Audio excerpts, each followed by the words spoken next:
Hello guys, welcome to another Harry.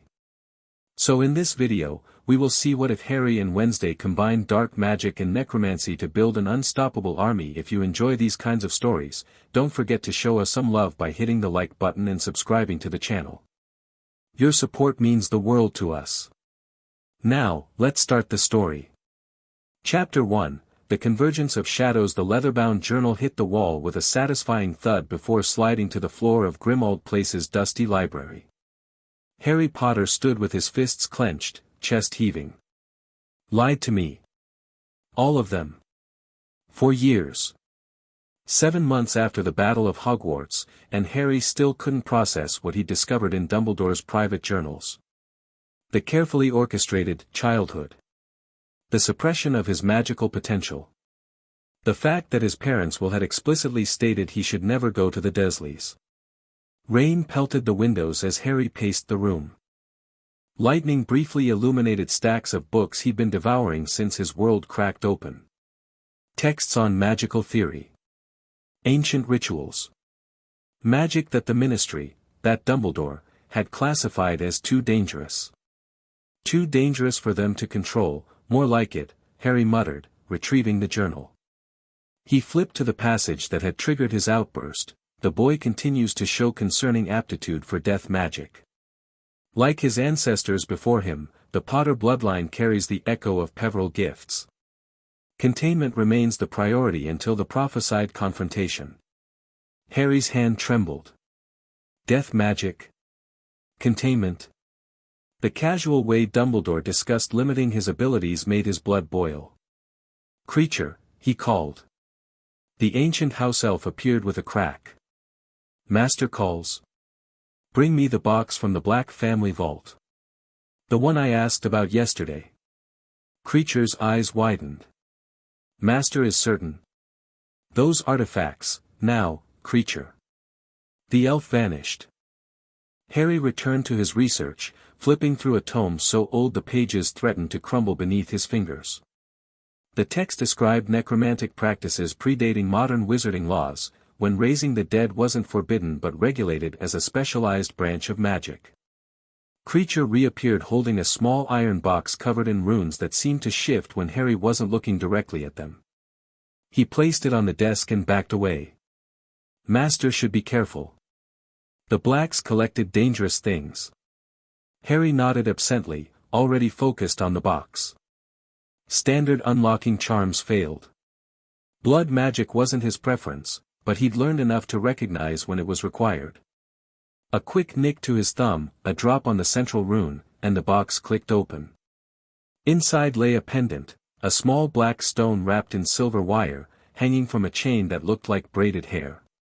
As Harry lifted it, the stone pulsed with faint greenish light that matched the color of his eyes. What do we have here? He whispered. The pendant felt warm, alive somehow. When he slipped it over his neck, magic surged through him, not like his wand connection, but older, wilder. The room's shadows deepened, and Harry could have sworn he heard whispers. Beneath where the pendant had lain was a folded piece of parchment. Harry unfolded it to find a map with a single location marked in what looked like blood-red ink, coordinates in the northeastern United States, near a town called Westfield. Well, Harry said to himself, I've got nothing keeping me here. 3 days later, Harry stood at the ornate iron gates of the most disturbing mansion he'd ever seen. Grimmauld Place had been gloomy, but this place embraced decay as an aesthetic choice. Gargoyles leered from the roof. Dead trees clawed at the sky. The entire property seemed to exist in its own pocket of permanent autumn. The pendant around his neck pulsed stronger here, almost like a heartbeat. Since arriving in America, Harry had followed its pull like a compass, feeling it grow warmer as he approached this bizarre estate. He pushed the gate, which opened with a theatrical creak. As he walked the path toward the mansion, movement caught his eye. A pale young woman about his age was watching him from the cemetery that occupied a large portion of the grounds. She wore a black dress with long sleeves, her dark hair in tight braids. Most strikingly, she showed no surprise at his presence, as though she'd been expecting him. "You're trespassing," she said when he approached, her voice flat and uninflected. Harry touched the pendant. "This led me here." The woman's eyes, so dark they were almost black, fixed on the stone. Her expression didn't change, but something shifted in her posture. "Necromantic lodestone." She extended her hand. "Let me see it." Harry hesitated, then removed the pendant and placed it in her palm. The stone glowed brighter in her grasp, emitting that same green light. "Interesting. It responds to both of us." She looked up at him. "You're a wizard. European training, judging by your magical signature." Harry blinked. "You can see my magical signature?"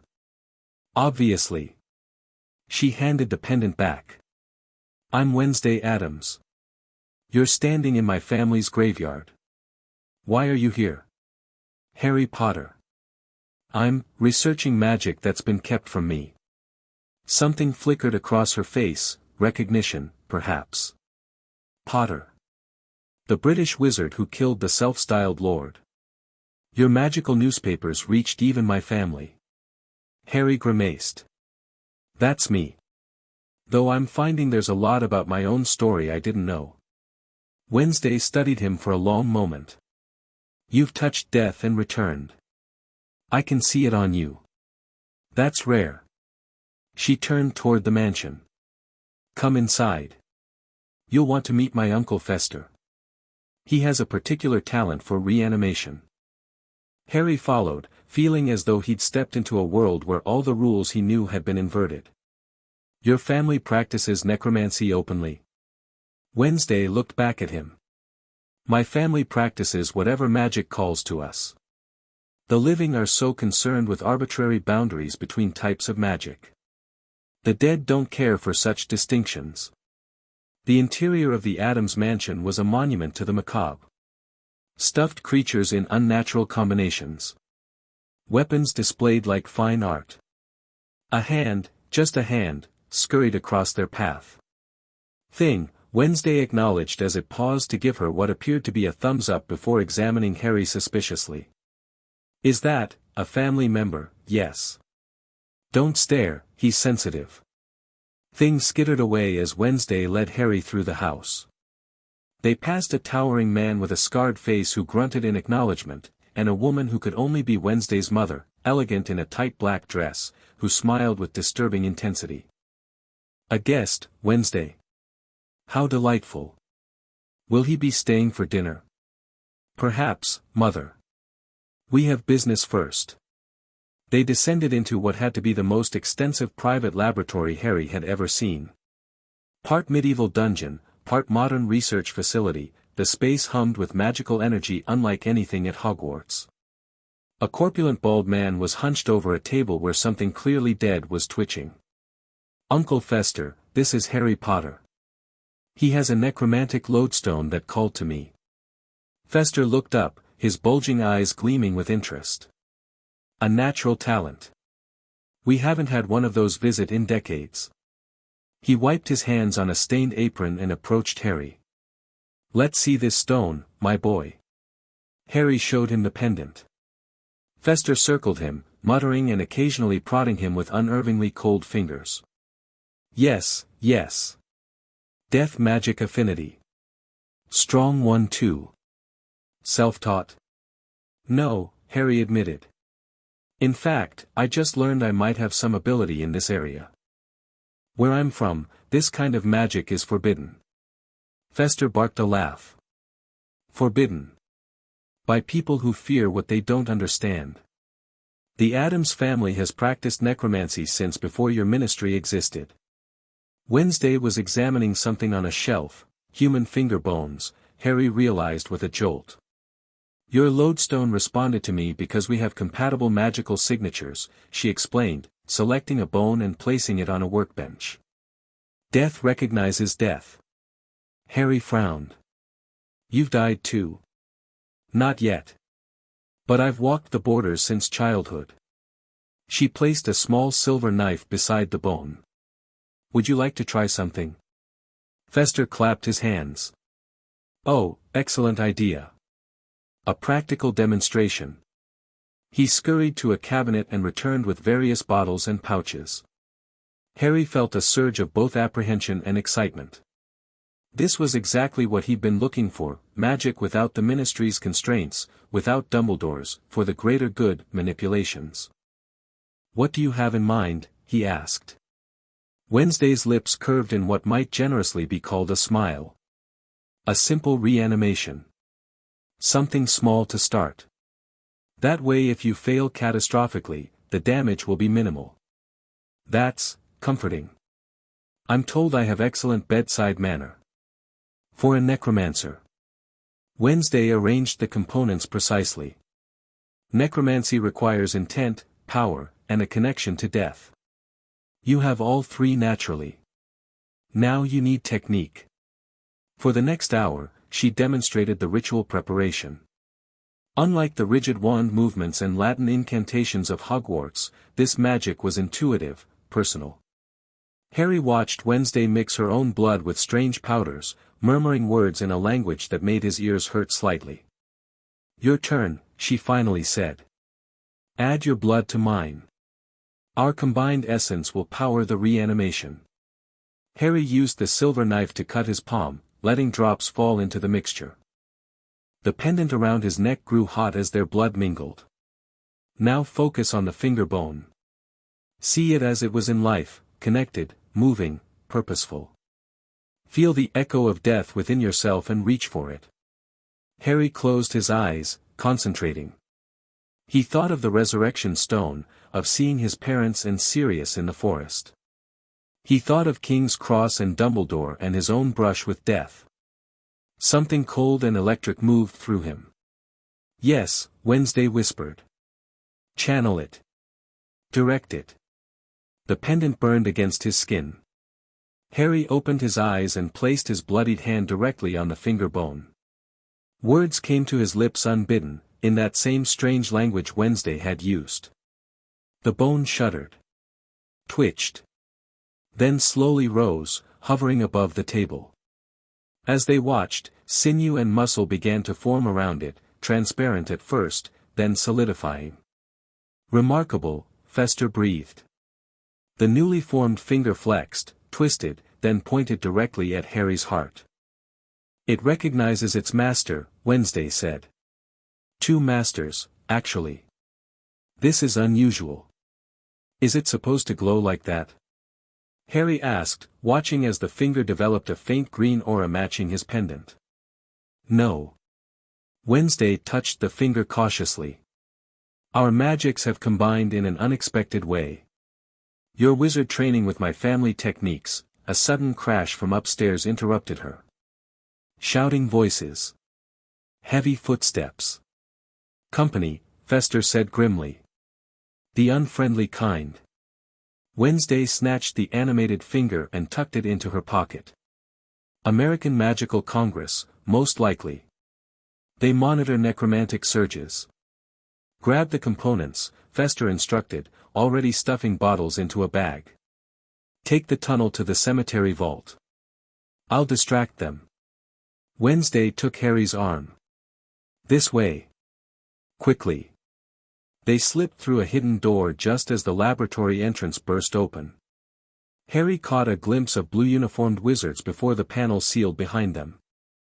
"Will your uncle be okay?" Harry asked as they hurried down a narrow stone passage. "Fester. They can't hold him. Last time they tried, 3 agents ended up partially reanimated themselves." She led him through twisting tunnels that seemed to descend deep underground. "The question is, what drew them so quickly?" "That was a minor working." Harry touched his pendant. "It might be me. I'm not exactly under the radar in the wizarding world." "Possibly." Wednesday pushed open a heavy door, revealing an underground crypt. "Or it could be the combination of our magic. The signature would be unique." The crypt was surprisingly spacious, lined with stone sarcophagi bearing the Adam's name. Candles flared to life as they entered, illuminating arcane symbols carved into the walls. "Safe room," Wednesday explained. "Warded against magical detection." Harry examined the symbols. Some resembled runes he'd seen in ancient texts, but others were completely foreign. Your family created these? Over generations. The Adams have always found it prudent to maintain spaces where we can practice undisturbed. Wednesday removed the finger from her pocket. It was still animate, wiggling with apparent enthusiasm. It's stronger than it should be, she noted, placing it on a stone altar. The reanimation shouldn't have produced tissue regeneration, just movement of the bone. Harry moved closer, fascinated. In my world, the closest thing would be inferi, reanimated corpses. But they're just puppets, no regeneration. Inferi are crude tools. Proper necromancy is an art. Wednesday produced a small journal from somewhere in her dress. We should document this. The interaction between your magical core and mine has produced something new. For the next hour, they experimented with the animated finger. Harry demonstrated standard wizard spell work while Wednesday showed him variations of necromantic techniques. The finger responded to both, sometimes in unpredictable ways. It's like it has a fragment of consciousness, Harry observed as the finger tapped out responses to simple questions. 1 tap for yes, 2 for no. That shouldn't be possible with a fragment this small. Wednesday's eyes gleamed with scientific interest. Do you know what this means? That we could potentially create fully conscious reanimations. Beyond that. With your wizard training and my necromantic knowledge, we could revolutionize the field. Wednesday's normally impassive face showed rare animation. The applications are endless. Harry thought about it. An army that can't be killed because they're already dead. Among other possibilities, yes. Wednesday studied him. Is that what you want? An army? The question gave Harry pause. What did he want? He'd left Britain feeling betrayed, seeking knowledge that had been kept from him. But now? I want control over my own power, he said finally. I want to understand what I can do without anyone limiting me or using me for their agenda. Wednesday nodded. A reasonable goal. And if understanding leads to power? Then I'll decide how to use it. A slow smile spread across Wednesday's face. I think we'll work well together, Harry Potter. The finger suddenly stood upright, then began scraping against the stone altar. They watched as it traced crude letters, more, it wants, more. Harry frowned. Fascinating. It has desires. Wednesday examined the finger closely. The combination of our magic must have imparted greater consciousness than either of us could achieve alone. The finger scraped again, more like Harry met Wednesday's gaze. It wants us to create more reanimations. A compelling suggestion. Wednesday glanced at the sarcophagi surrounding them. And we have ample raw material. You mean your ancestors? Wouldn't they object? Wednesday shrugged. The Adams family has always served in death as in life. Many have explicit provisions in their wills for necromantic experimentation. Harry remembered the standing stones in the cemetery above. And those without provisions? We avoid. Family etiquette is important. She approached one particular sarcophagus.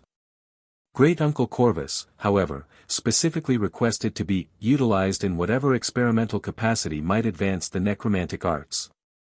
She pushed aside the heavy stone lid, revealing a remarkably well-preserved corpse, a gaunt man with a pointed beard, dressed in Victorian-era clothing. Preservation charms?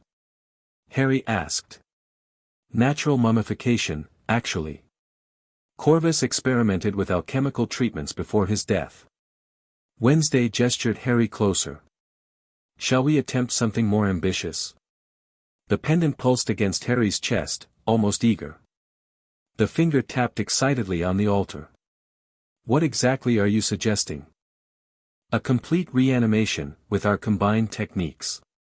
Wednesday's eyes gleamed in the candlelight. Your wizarding power provides the energy, while my necromantic precision guides the process. The idea was reckless, potentially illegal in multiple magical jurisdictions. Exactly the kind of magic he'd been prevented from exploring. Let's do it. Wednesday immediately began gathering materials from cabinets hidden within the crypt walls. Harry examined Great-Uncle Corvus, noting the man's hands were positioned holding what appeared to be a wand made of bone. Was he a wizard? Not by your definition. The Addams family magic runs differently. Some of us attend formal magical institutions, others learn through family tradition. Wednesday returned with an assortment of tools. Corvus specialized in communicating with the dead. His bone wand is attuned to the veil between worlds. They prepared the ritual space, Wednesday directing Harry with surprising authority. She mixed powders and essences while instructing him to channel magical energy into specific points around the corpse. The process was intricate but intuitive. Harry found himself anticipating her instructions before she gave them. "Your affinity is remarkable," she commented. "Most wizards resist necromantic principles. Their training makes them rigid." "Maybe I'm just a good student," Harry suggested. Wednesday gave him a look that clearly said she wasn't buying it. "Your magic reaches for death like an old friend. That's innate, not learned." The pendant grew warmer as they worked, the stone now glowing continuously. When all was ready, Wednesday positioned herself at Corvus's head while Harry stood at his feet. "We'll begin with a synchronizing of our magical cores," she instructed. "Extend your magic toward mine." Harry focused, allowing his magic to flow outward as he might when casting a particularly powerful spell. He felt Wednesday's magic reach for his, colder, more focused, but compatible in ways he wouldn't have expected.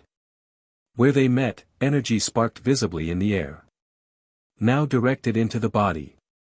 "Follow my lead." Together they channeled the combined power into Corvus. Harry felt the magic sink into the desiccated flesh, seeking the memory of life that lingered in all things. Wednesday began speaking in that strange language again, and Harry found himself speaking with her, the words coming naturally. The corpse shuddered. Fingers twitched. The chest rose slightly. "More power," Wednesday urged. Harry dug deeper, tapping into reserves he rarely accessed.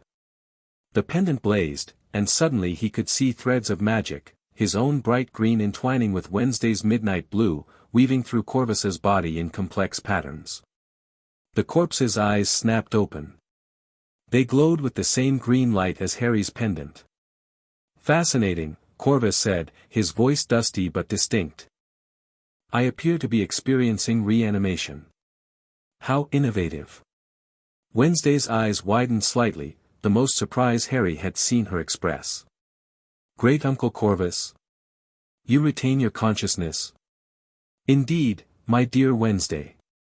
I recognize you, though you've grown since my passing." Corvus sat up stiffly, examining his own hands with scientific detachment. "Most peculiar. I retain full cognitive function and memory. That should not be possible with standard techniques." His glowing eyes fixed on Harry. "Ah. You must be the variable.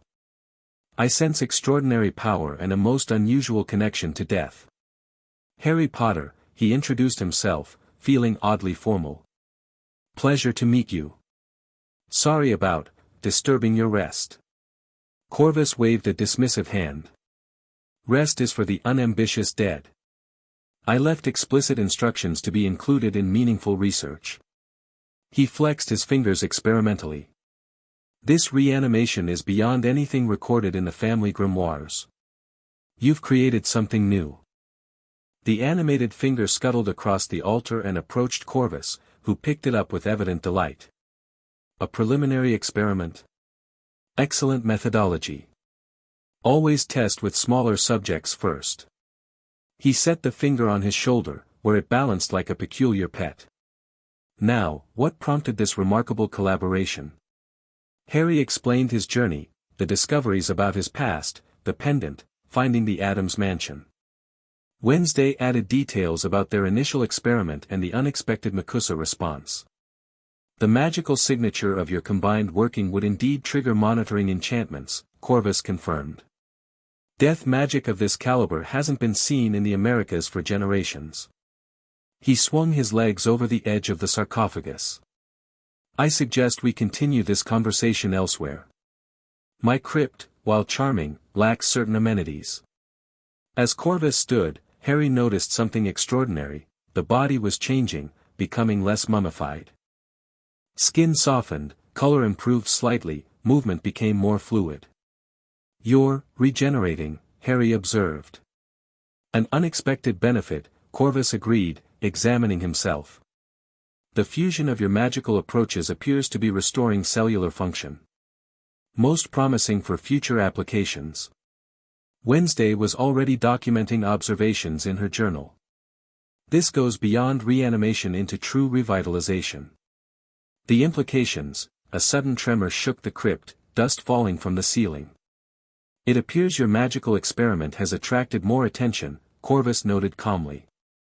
The wards are under assault. Wednesday moved to a viewing portal Harry hadn't noticed, a small crystal embedded in the wall. Makusa enforcement, and they've brought reinforcements. British Aurors as well. Harry tensed. They're working together. That's unusual. Your status as the boy who lived likely expedited international cooperation, Corvus observed. Especially if they believe you've embraced forbidden magics. The crypt shook again. A crack appeared in one wall. These wards have held for centuries, Wednesday said, frowning. They shouldn't be able to break through so quickly. Harry thought fast. It might be me. If they're tracking my magical signature, my presence could be weakening the wards from inside. Corvus nodded approvingly. Excellent deduction. We need to move immediately. He retrieved his bone wand from the sarcophagus. Wednesday, the eastern passage should remain undetected. She moved to a section of wall and pressed specific stones in sequence. A narrow doorway appeared. This leads to the old cemetery beyond our property line, she explained to Harry. The magic there is wild, less detectable. The crypt shuddered violently. The crack in the wall widened. They're using ward breakers, Harry recognized. Professional ones. Time to depart. Corvus gestured to the open passage. After you, Mr. Potter. I believe you and my great-niece have much to discuss regarding the future applications of your discovery. Harry hesitated. Won't they just track us? Not if we use this. Wednesday produced a small black box from within an alcove. Family heirloom. Creates a magical dead zone around the user. Another blast rocked the crypt. Part of the ceiling collapsed. Go, Corvus urged. I'll delay them. But you've just been reanimated, Harry protested. Corvus smiled, revealing teeth that seemed sharper than before. Precisely. They'll be quite unprepared for what I've become, thanks to you both. A perfect opportunity to test my new capabilities. Wednesday grabbed Harry's arm. He's right. Uncle Corvus has wanted to terrorize government agents for decades. It's something of a family tradition, Corvus agreed, raising his bone wand as the crypt wall began to crack open. We'll reunite at the secondary location. Wednesday knows where. Harry reluctantly followed Wednesday into the passage, which sealed behind them. They hurried through the narrow tunnel, guided by the green glow of Harry's pendant. Will he be okay? Harry asked. More than okay, Wednesday replied. You should worry about the agents. Corvus was our family's foremost combat necromancer before his death. Now, with whatever you did to enhance the reanimation. She left the thought unfinished, but Harry could imagine.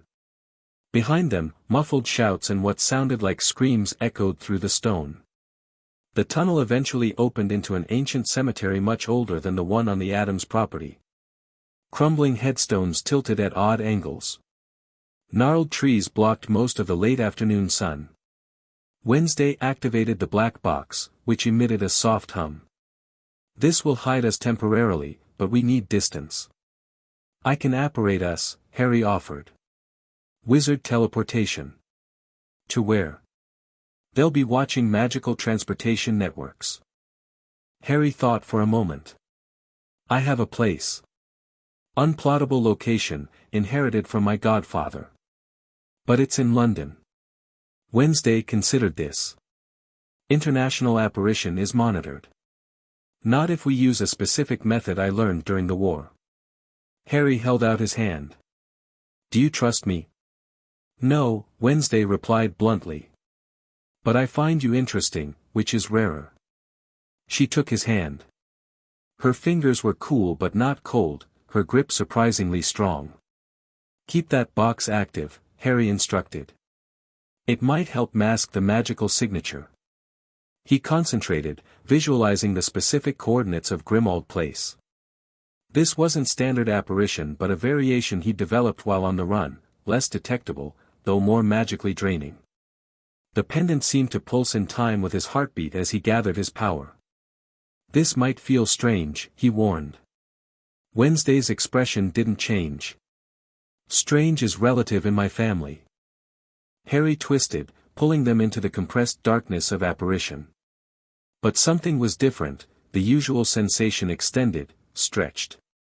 He felt Wednesday's magic merging with his own again, the pendant burning against his skin. The darkness around them took on texture, almost like they were moving through something solid. They emerged not in Grimmauld Place but in a space Harry didn't recognize, a vast, empty darkness punctuated by faint lights in the distance. This isn't London, Wednesday observed, looking around with interest rather than alarm. No, Harry agreed, trying to understand what had happened. I think we're, between life and death. Between worlds. Wednesday sounded almost excited by the possibility. Your pendant is creating a pathway. The stone now glowed brightly enough to illuminate their immediate surroundings, nothing but swirling mist and distant lights. The animated finger poked out from Wednesday's pocket, pointing in a specific direction. It knows where to go, she noted. Should we trust a reanimated finger? Do you have a better guide in this place? Fair point. They moved in the direction the finger indicated, the mist parting before them. As they walked, shapes began to form in the darkness, shadowy figures that watched their passage without approaching. The dead, Wednesday whispered. Or echoes of them. I've been somewhere like this before, Harry realized. When I died briefly during the final battle. But that was, whiter. Cleaner. This is older. Raw death magic, not the sanitized version Wizard Society acknowledges. Wednesday studied the shadows with professional interest. The ancients would have recognized this place. The finger directed them to what appeared to be a doorway formed from deeper darkness. As they approached, Harry could make out symbols etched around its frame, similar to those in the Adam's crypt but older, more primal. It's a necromantic waypoint, Wednesday explained. My ancestors wrote about these, junctions between the living world and death realms that necromancers once used for transportation. So we can use it to reach London. We can use it to reach anywhere touched by death. Wednesday examined the symbols. Which is everywhere, really. The question is how to direct it specifically. Harry touched his pendant to the doorway. The stone flared, and the darkness within the frame shifted, revealing a familiar hallway. Grimmauld Place, he confirmed. My godfather's house. Wednesday looked impressed despite herself. Your pendant is more powerful than I realized. It's not just attuned to death magic, it can command these ancient pathways.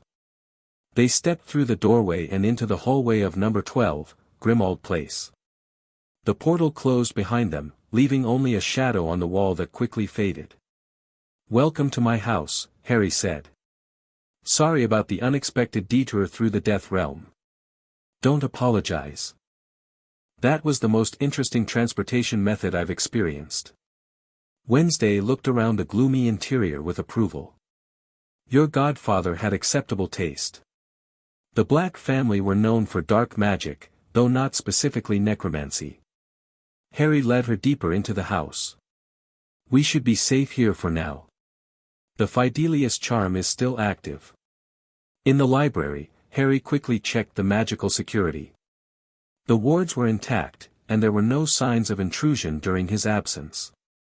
Satisfied, he turned back to Wednesday, who was already examining his collection of forbidden texts with evident interest. Your research is thorough, she commented, if somewhat limited by conventional wizarding perspectives. That's why I sought out alternatives, Harry replied. There's so much they never taught us, that they actively kept from us. Knowledge is power. Those who control knowledge control everything else. Wednesday selected a book and sat in one of the armchairs. We should plan our next steps. The magical authorities of 2 countries are now hunting us. Harry took the opposite chair, suddenly feeling the weight of the day's events. I didn't exactly plan for an international magical incident when I followed that pendant to your door. Plans rarely survive first contact with an Adams. Wednesday opened the book she'd selected, an ancient text on blood magic. The question is whether our discovery is worth pursuing despite the complications. The animated finger, which had been exploring the desktop, suddenly stood at attention.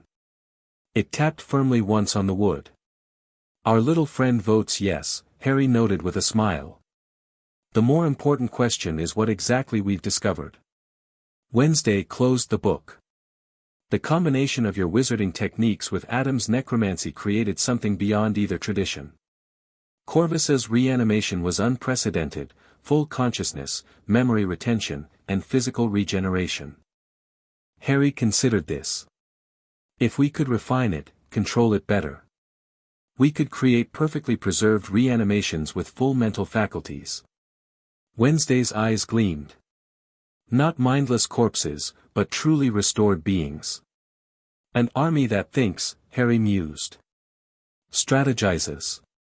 Retains skills from life. Is that what you want? An army? Harry thought about it. I want protection. Insurance against those who've used and manipulated me. And yes, maybe I want to show the wizarding world they were wrong to fear this kind of magic, wrong to keep it from me. Wednesday nodded. Reasonable motivations. The Addams family has preserved necromantic knowledge for generations because we recognized its value, despite society's fear. So you'll help me continue this research? Our research, Wednesday corrected. What we've discovered together is greater than either of our separate traditions. The finger tapped enthusiastically on the desk. I think we have consensus, Harry said. But we'll need more than one finger and a recently reanimated great-uncle to explore this properly. Wednesday's lips curved in that almost smile. As it happens, I know several excellent sources of raw materials. Historical battlefields where the magically gifted died in numbers. Their remains would be particularly receptive to our techniques. And my family vaults contain artifacts that might enhance the process, Harry added. Things the ministry would classify as dark, but which could be invaluable for our purposes. They spent the next several hours exchanging knowledge, Wednesday explaining Adam's necromantic principles while Harry shared what he'd learned about wizard death magic. The animated finger occasionally contributed by pointing to relevant passages or tapping to indicate agreement. As night fell, Harry realized they'd been working non-stop since their escape. You should rest. I'll show you to a guest room. Sleep is inefficient, Wednesday replied, though Harry noticed the slight shadows under her eyes. But I suppose biological necessities must be acknowledged. Harry led her to one of the cleaner bedrooms. Tomorrow we should check on your family, make sure they're okay after the Makusa raid. They're Adamses. They've weathered worse.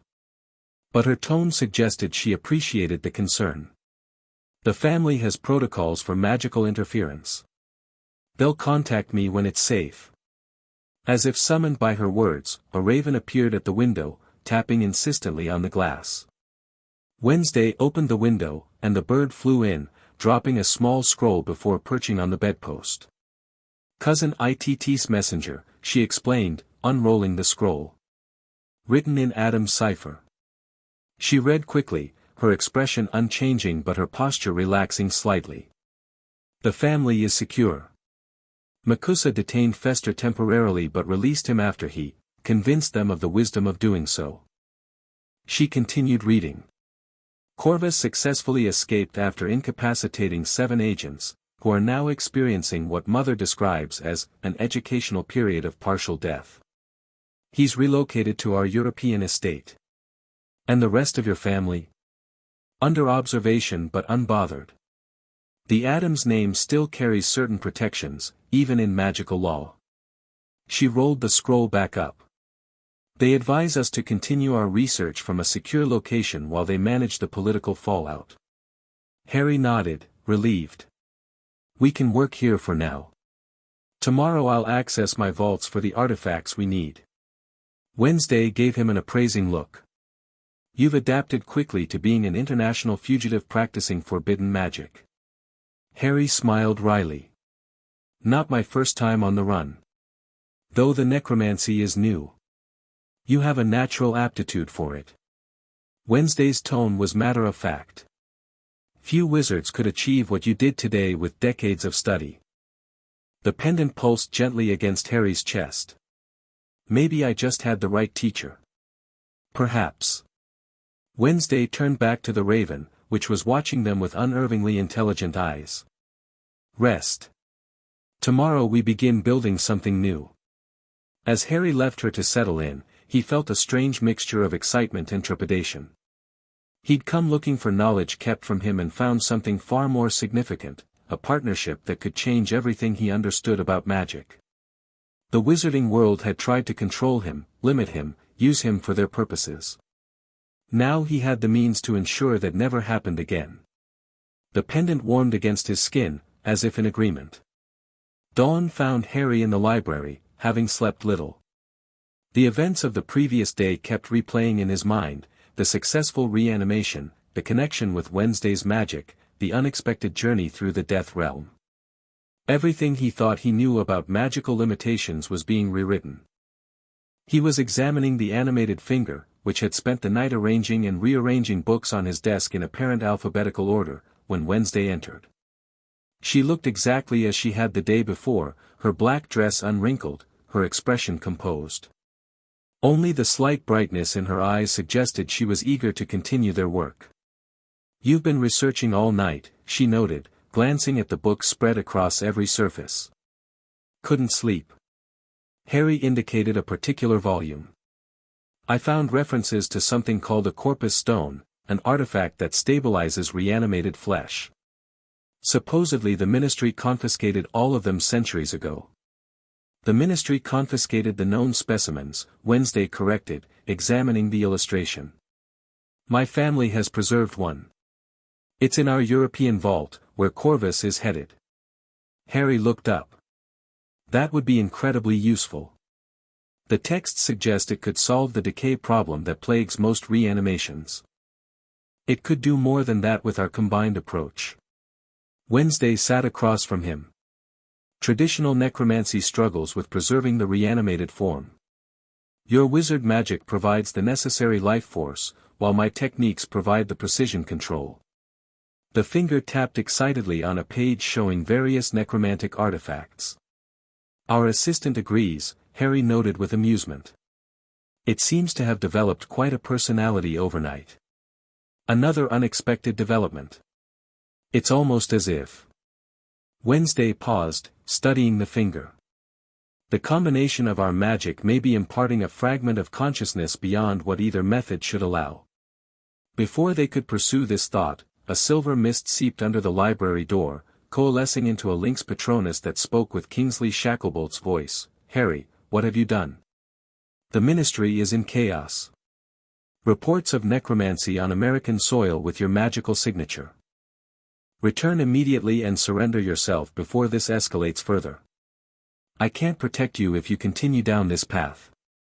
The Patronus dissolved, leaving a heavy silence. Friend of yours?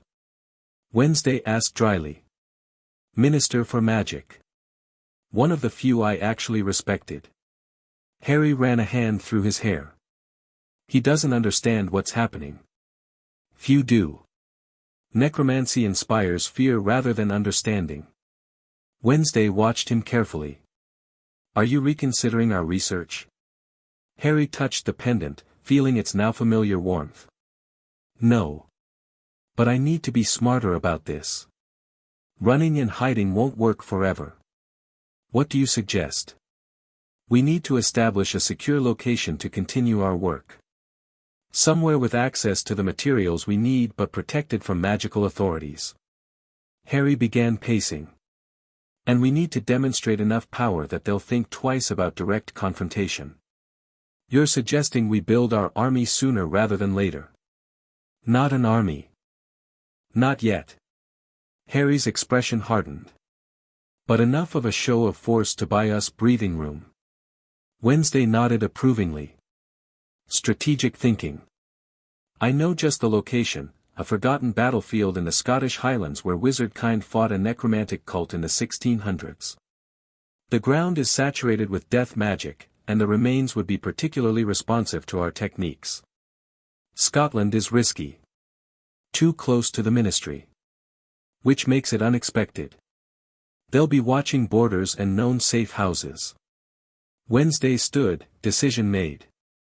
We'll need to travel through the death realm again. Your pendant can guide us. Harry considered the risks. We'll need supplies. Protective gear for the excavation. Already planned for.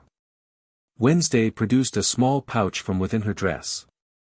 Expanded storage charm. I packed essentials before leaving my family's home. You were prepared to go on the run. I'm an Adams. We're always prepared for hasty relocations necessitated by misunderstood magical experiments. Harry couldn't help but smile. There was something refreshing about Wednesday's matter-of-fact approach to their situation. Before we go, I need to access my vault at Gringotts. There are artifacts that could help us. The Wizarding Bank will be watched. Not all my vaults. The Black family had alternative storage methods. Harry moved to a specific bookshelf and pulled a volume that triggered a hidden mechanism.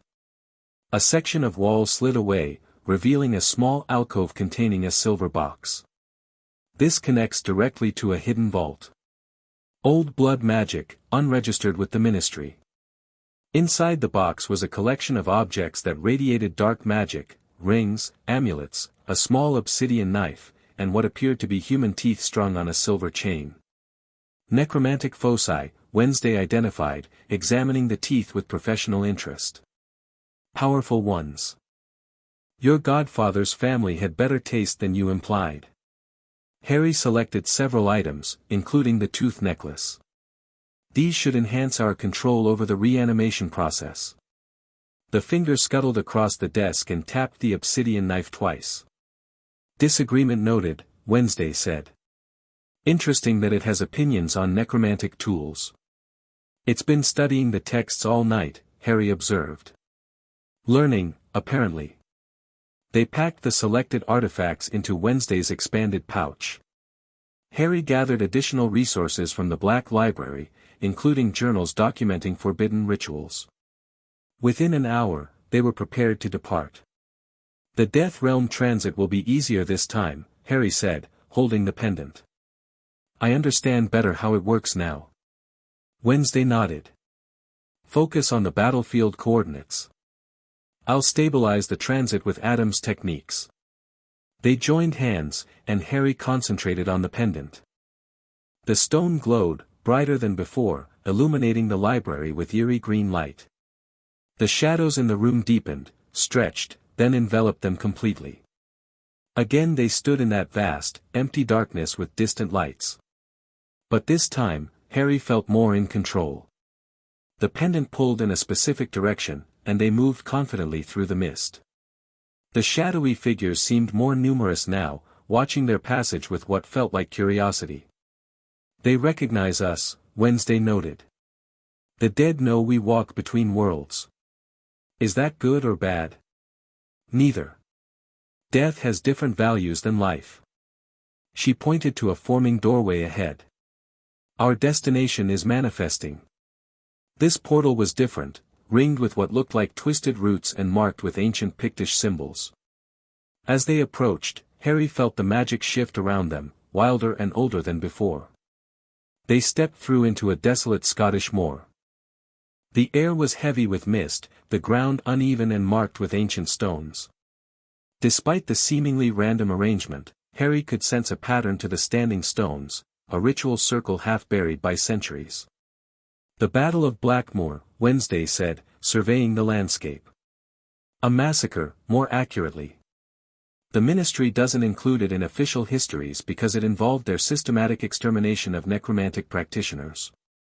This was a genocide, Harry realized, feeling the residual magic in the earth. Against people practicing magic like ours. The first of many purges. Wednesday knelt, touching the soil. The necromancers were outnumbered but powerful. They died fighting, their magic seeping into the earth along with their blood.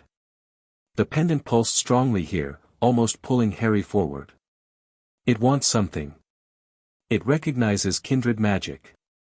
Wednesday followed as Harry moved among the stones, drawn to a particular spot where the ground dipped slightly. The finger wiggled out of Wednesday's pocket and pointed downward with unmistakable purpose.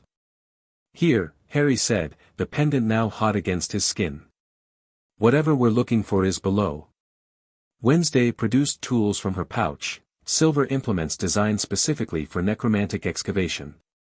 We should proceed carefully. Battle sites like this often have protective enchantments.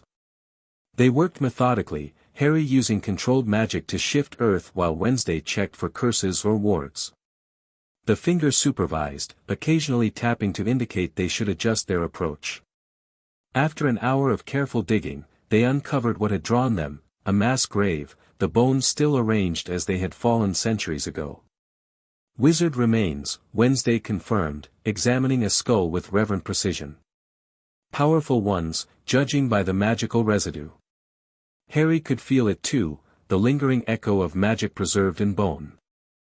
The pendant glowed steadily, illuminating the excavation in that now familiar green light. They died fighting for the right to practice their magic freely, Harry said softly. Just like we're doing now. Wednesday nodded. History repeats. Those in power fear what they cannot control. The finger had jumped into the excavation and was moving among the remains, seemingly examining them. It stopped at a particular skeleton, larger than the others, still clutching what appeared to be a staff made of bone similar to Corvus's wand. This one, Harry said with certainty. This is who we need. The battlefield commander, judging by the remnants of enchanted armor. Wednesday began preparing a ritual space at the edge of the excavation. A powerful necromancer in life. And potentially more powerful in reanimation. They worked together, laying out components and patterns Wednesday directed while Harry infused them with magical energy. The process was more complex than Corvus's reanimation, but Harry found himself anticipating the steps, understanding intuitively what was needed. You're learning quickly, Wednesday noted, watching him prepare an essential oil infused with his blood. It took me years to master these techniques. It feels natural, Harry admitted. Like I should have been doing this all along. When all was ready, they positioned themselves on opposite sides of the skeleton. The animated finger placed itself on the skull's forehead, as if blessing the proceedings. The pendant now burned against Harry's skin, its light casting long shadows across the moor. We'll need more power for this one, Wednesday warned. A full battlefield commander with centuries of magical accumulation in the remains. Harry nodded, centering himself. I'm ready. They began the ritual, their voices joining in that ancient language that Harry somehow knew without learning. The pendant's light intensified, spreading down through Harry's body and into the earth beneath them. He could see Wednesday's magic flowing as well, midnight blue currents meeting his green energy where they touched the bones. The skeleton shuddered. Bones reconnected where they had separated over time. The finger danced excitedly across the skull as the jaw began to move, testing itself. Harry pushed more power into the ritual, drawing deeper than before. He felt something shift inside him, a barrier breaking, allowing access to magical reserves he hadn't known existed. The pendant's light flooded the entire excavation now, so bright they could hardly look at it. More, Wednesday urged, her own magic surging to match his. We're close. With a final surge of combined power, they completed the ritual. The green light coalesced around the skeleton, sinking into the bones. For a moment, nothing happened. Then the skeleton sat up. Unlike Corvus, this reanimation didn't immediately regenerate flesh. Instead, the bones themselves seemed to gain density, a soft green glow emanating from within them. The skeleton's empty eye sockets filled with that same light as it regarded them silently. "Can you understand us?" Harry asked. The skeleton nodded slowly, deliberately. "Do you remember who you were?" Wednesday inquired. Another nod. The jaw moved, but no sound emerged. The animated finger scuttled down to the skeleton's hand and tapped a message against the bone. The skeleton seemed to understand. It reached for its staff, gripping it with surprising dexterity. With the tip, it began to scratch in the dirt, Magnus Blackmore.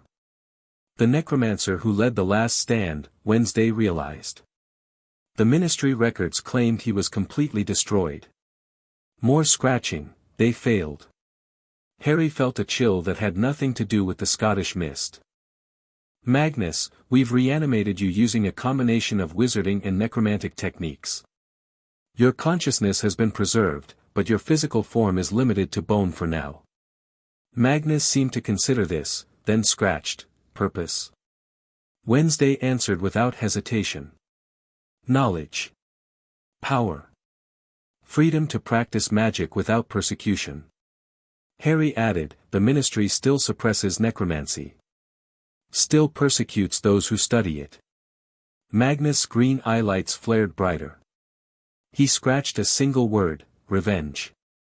"Eventually," Harry agreed. "But first, we need to establish ourselves. Create a safe place to continue our research." The skeleton rose fully to its feet, towering over them both. It examined its own form with what appeared to be clinical interest before turning back to them. It scratched, "More like me." "Yes," Wednesday confirmed.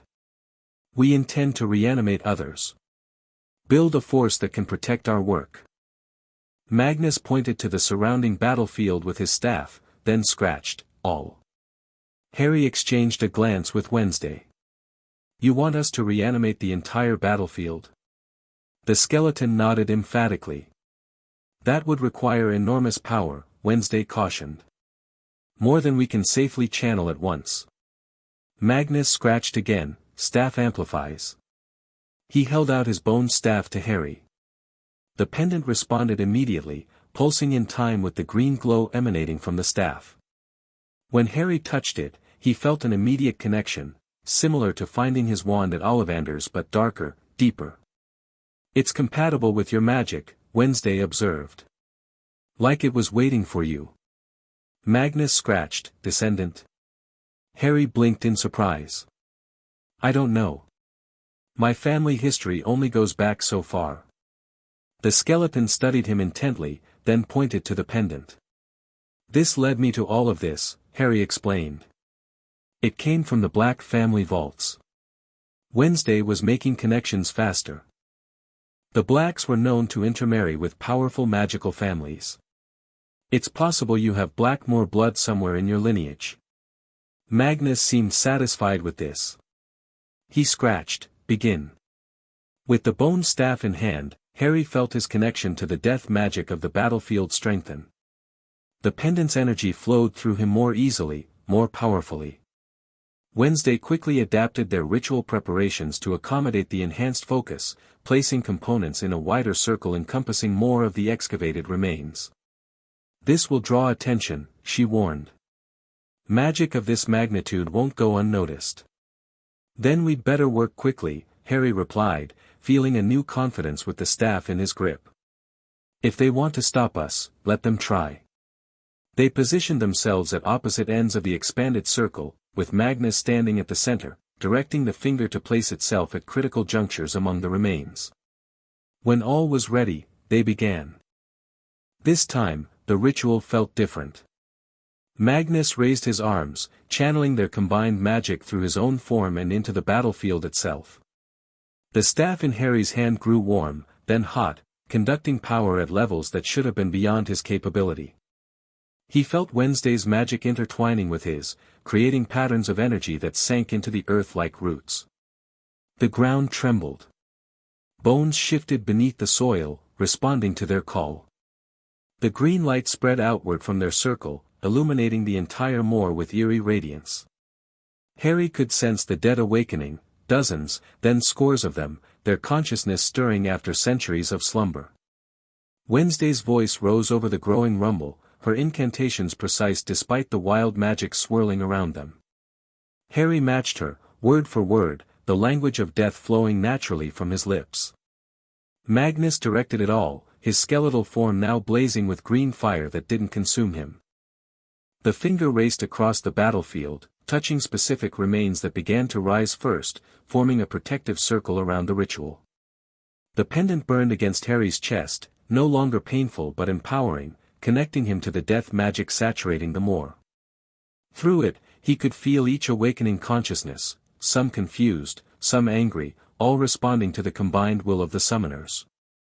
With a final surge of power that left Harry gasping, the ritual reached completion. The light receded, drawing back into the staff, the pendant, and the now glowing forms of over 50 reanimated skeletons standing in concentric circles around them. Magnus turned slowly, surveying his resurrected comrades. Some clutched weapons, rusted swords, daggers, broken wands. Others stood empty-handed but radiating magical energy. All had those same green lights burning in their eye sockets, marking them as part of their growing force. It worked, Harry breathed, leaning on the staff for support. We actually did it. Wednesday was making notes in her journal, her hand moving quickly across the page. Far beyond theoretical limits.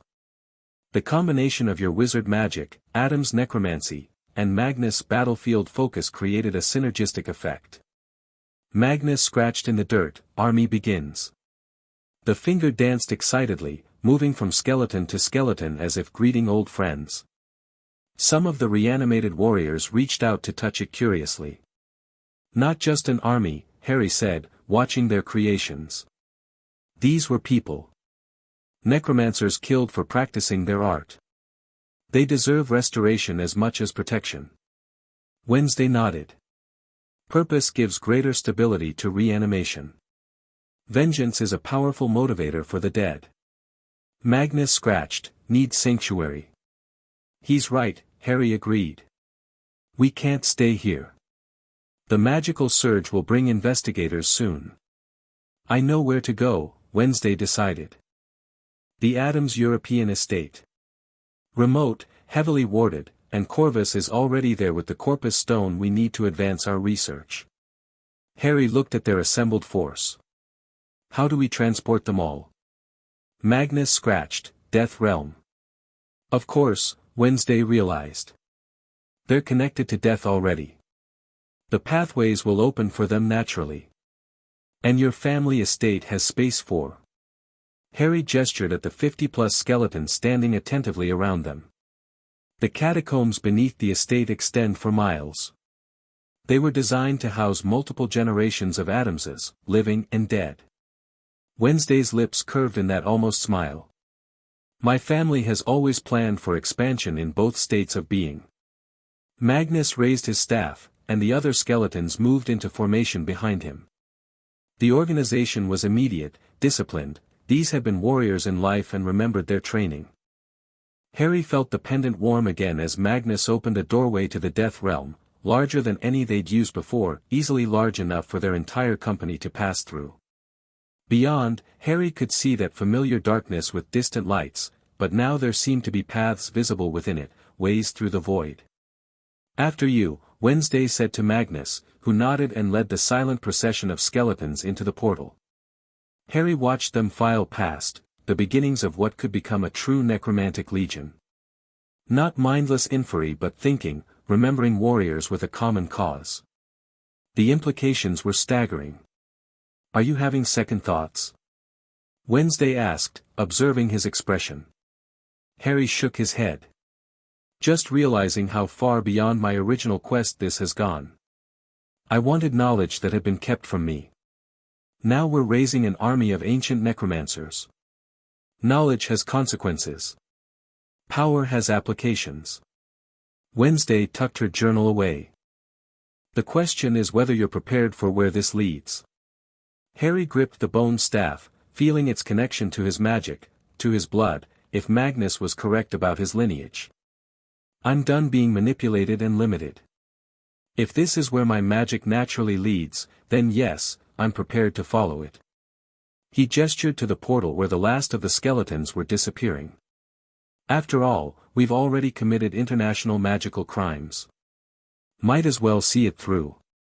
Wednesday's almost smile widened slightly. I think I'm beginning to understand why the Ministry feared you even before you discovered necromancy. Together, they stepped through the portal, the animated finger riding proudly on Harry's shoulder as they entered the realm of death, leaving the Scottish moor silent and empty once more, a battlefield reclaimed by those who had fallen there centuries before.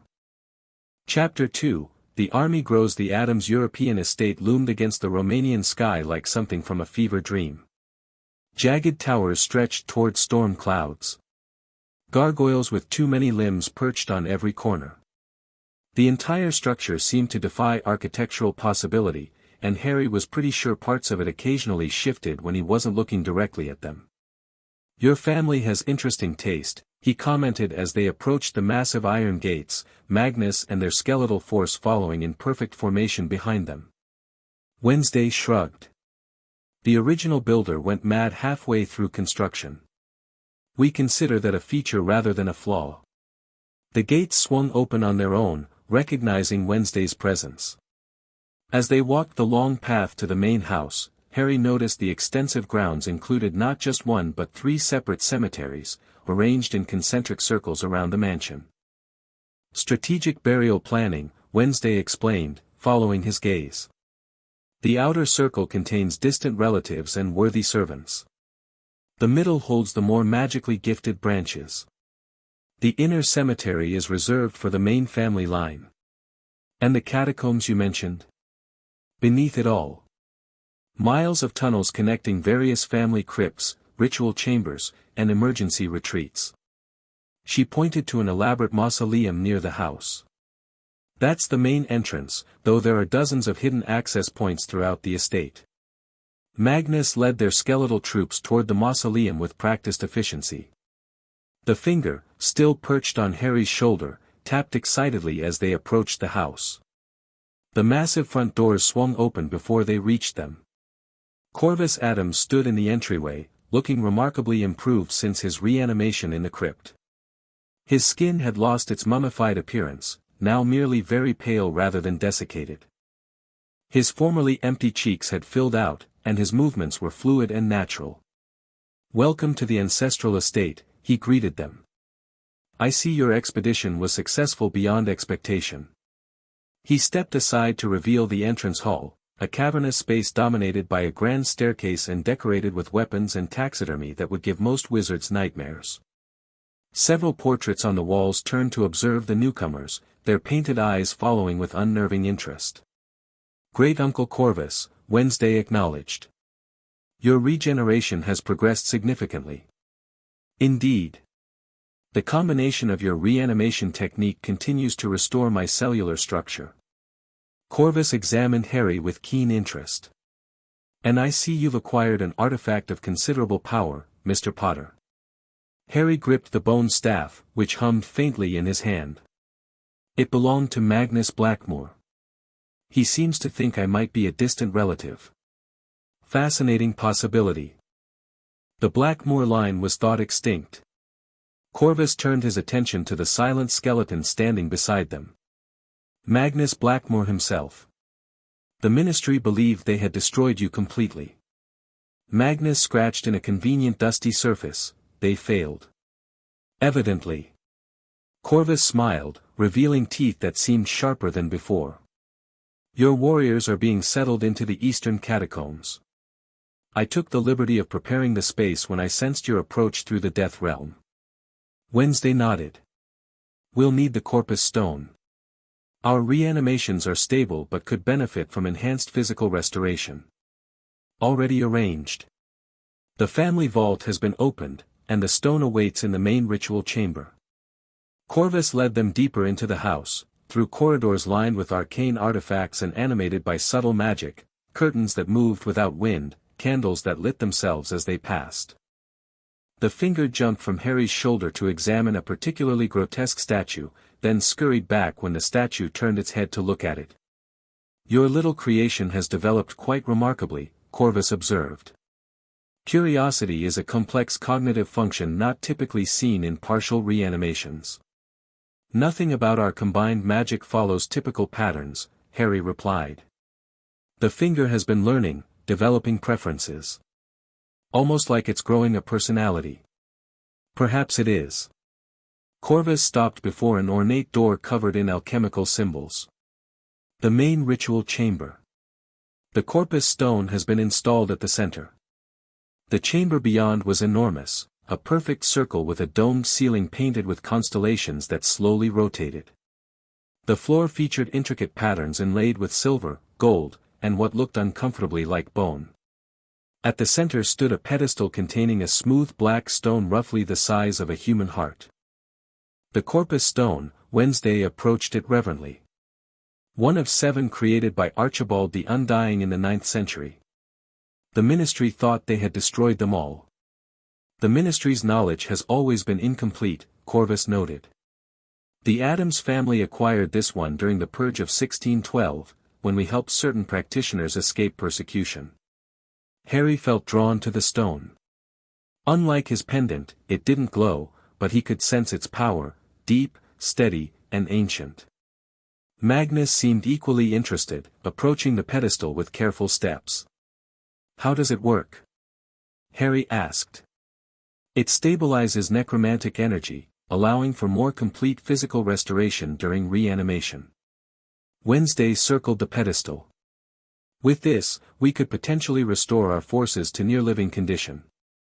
Magnus scratched on the stone floor, flesh makes us vulnerable. Not necessarily, Corvus countered. Proper application of the stone's power preserves the benefits of skeletal reanimation while adding the advantages of physical form. The best of both states. Harry considered this. Could we test it on a single subject first? See exactly how it works with our combined technique?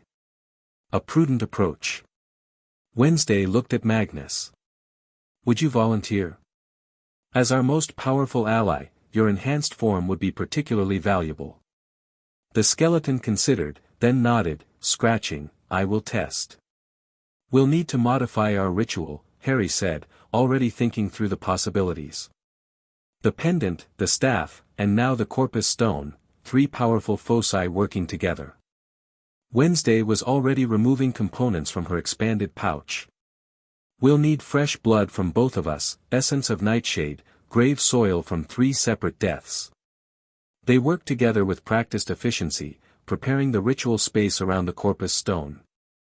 Harry found himself anticipating Wednesday's needs before she expressed them, handing her ingredients as she reached for them. Magnus assisted as well, positioning himself according to their instructions while the finger supervised from atop the pedestal. When all was ready, Harry took position opposite Wednesday, the bone staff planted firmly before him.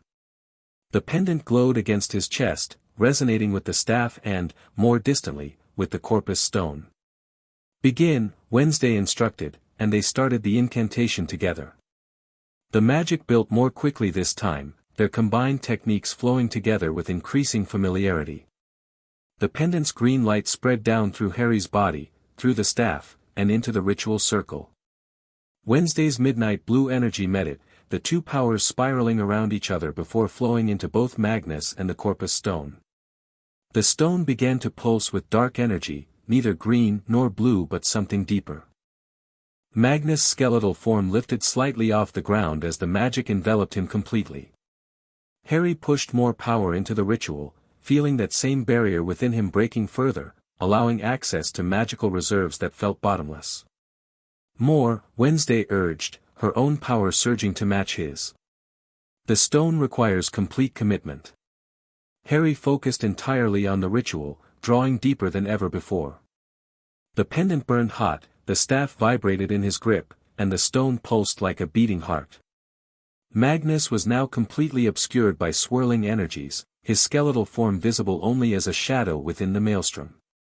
With a final surge of combined will, they completed the ritual.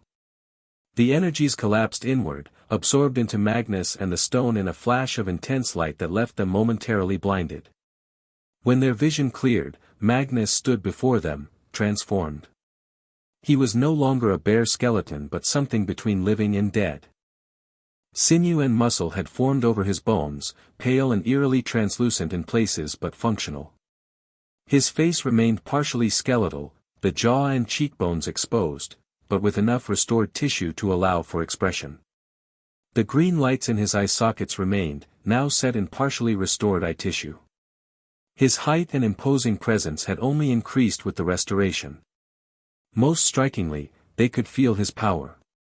The magic radiating from his partially restored form was palpable, death magic, but refined, controlled, and immensely powerful. Magnus flexed his newly formed hands, examining them with evident satisfaction. When he spoke, his voice was deep and resonant despite his partially exposed vocal structures, magnificent. I feel, more than I was in life. Harry stared in amazement. You can speak now. The restoration of vocal tissues was prioritized by the ritual, Wednesday noted, already documenting observations in her journal. Fascinating adaptation to our needs. Your combined magic is unlike anything I encountered in life, Magnus said, testing his movements. It draws from death yet infuses with aspects of life magic that traditional necromancy cannot access. Corvus examined Magnus with professional interest. The integration is remarkably stable. None of the decay issues that plague standard reanimations. How do you feel? Harry asked. Magnus turned those green fire eyes toward him. Powerful. More connected to both the living world and the death realm than I was in either state previously. He raised a hand, and shadowy energy coalesced around his fingers. My magic has returned, enhanced, even. The finger scuttled up Magnus' arm to examine his partially restored face, tapping approvingly on his cheekbone. Our little friend approves, Harry observed with a smile. As well it might. Magnus caught the finger gently in his palm. It was instrumental in directing the energy flows during the ritual. I felt its guidance. Wednesday looked up sharply from her notes. The finger was guiding the ritual? How? It shaped the connections between your combined magic and the stone. Magnus set the finger carefully on his shoulder, where it balanced proudly. It has developed a surprising affinity for the work. Harry exchanged a glance with Wednesday. It's been studying our techniques. Learning. Growing, she added. Possibly developing beyond its original parameters. Corvus stepped forward. This success suggests we could apply the process to the entire force. With Magnus' assistance and the finger's apparent guidance, we could perform a mass restoration. We'd need more power, Wednesday cautioned. And more components, Harry added, considering the logistics. But with the three of us channeling through the stone. Magnus nodded. It can be done. My warriors deserve the same restoration I've received. The finger tapped excitedly on Magnus' shoulder, clearly voting in favor of the plan. Then it's settled, Harry decided. We'll prepare for a larger ritual. But first, we should test Magnus' enhanced capabilities. If all our restored forces will have similar powers, we need to understand exactly what we're creating. Wednesday nodded agreement. The lower training grounds would be suitable. They're warded against magical detection and designed for high-energy practice. An excellent suggestion, Corvus said. I'll inform the house to expect significant magical discharge. The wards should hold, but certain, sensitive artifacts might react to necromantic energy of this magnitude. As they left the ritual chamber, Harry felt a strange mixture of exhilaration and caution. They were creating something unprecedented, undead warriors with intelligence, magical power, and partial physical restoration. The implications went far beyond his original quest for forbidden knowledge. Having doubts? Wednesday asked quietly as they followed Corvus and Magnus through the mansion. Harry shook his head. Not doubts. Just realizing how quickly everything is advancing. 2 days ago I was just researching theoretical necromancy. Now we're creating a legion of magically enhanced undead warriors. Progress accelerates when artificial limitations are removed, Wednesday replied. The wizarding world constrained your natural abilities. Here, you're free to explore your true potential. The training grounds proved to be an expansive courtyard surrounded by high stone walls covered in protective runes. The space was bare except for various stone targets and what appeared to be practice dummies made from questionable materials. These belonged to my grandfather, Corvus explained, indicating the dummies. He believed practice targets should provide realistic feedback. Harry decided not to ask exactly what that meant. Magnus took position in the center of the training ground, the bone staff held firmly in his partially restored hands. The green fire in his eyes intensified as he gathered his power. Stand back, he warned. I need to test my limits. What followed was both beautiful and terrifying. Magnus moved through increasingly complex patterns, channeling death magic with precision and power that made Harry's previous understanding of necromancy seem childish. Shadows coalesced at his command, forming weapons, shields, and more complex constructs. When he struck a practice dummy, it didn't just break, it withered, decades of aging occurring in seconds. Most impressively, Magnus demonstrated control over the boundary between life and death itself. With a complex gesture, he opened a small portal to the death realm, reached through, and pulled something back, a writhing shadow that he shaped into a raven that flew around the courtyard before dissolving. Remarkable, Corvus breathed. Death realm manifestation was considered theoretical even in my time. Wednesday was documenting everything, her pen moving rapidly across the pages of her journal. The combination of the corpus stone's stabilization and our reanimation technique has enhanced his natural abilities beyond their original parameters. The finger on Magnus' shoulder seemed to be directing some of his movements, tapping patterns that the ancient necromancer followed with increasing complexity. They're collaborating, Harry realized. The finger is suggesting techniques Magnus might not have considered. After nearly an hour of increasingly impressive demonstrations, Magnus finally lowered the staff, turning back to them. My power exceeds what I possessed in life, he confirmed. And I believe I've only begun to explore the possibilities. If all our forces can be enhanced to even a fraction of this level. Harry began. We would be formidable indeed, Corvus finished. Beyond anything the Ministry or Makusa could reasonably confront. Which means we need to accelerate our plans, Wednesday concluded, closing her journal. They'll be mobilizing against us already. Reports of necromantic activity in Scotland will have reached multiple magical authorities by now. Harry nodded. We need more allies. More resources. And more suitable remains, Magnus added pragmatically. My warriors are powerful, but they were limited by the magic of their time. Modern magical practitioners would provide more versatile forces. An uncomfortable silence followed this statement. Harry had been focused on reanimating historical remains, people already long dead from natural causes or ancient battles. The implication of seeking more modern subjects raised ethical questions he wasn't prepared to address. Wednesday, characteristically, had no such compunctions. There's a necropolis outside Paris where the magical community has buried their dead for centuries. Many powerful practitioners rest there, including several who died during Grindelwald's rise and fall. That would be grave robbery, Harry pointed out. Wednesday raised an eyebrow. Is it robbery if you're liberating the oppressed? Many of those buried there were practitioners of arts the Ministry deemed dark simply because they couldn't control them. She has a point, Corvus noted. The distinction between grave robbery and liberation depends entirely on one's perspective. Those with power label it crime, those without call it justice. Magnus was more direct.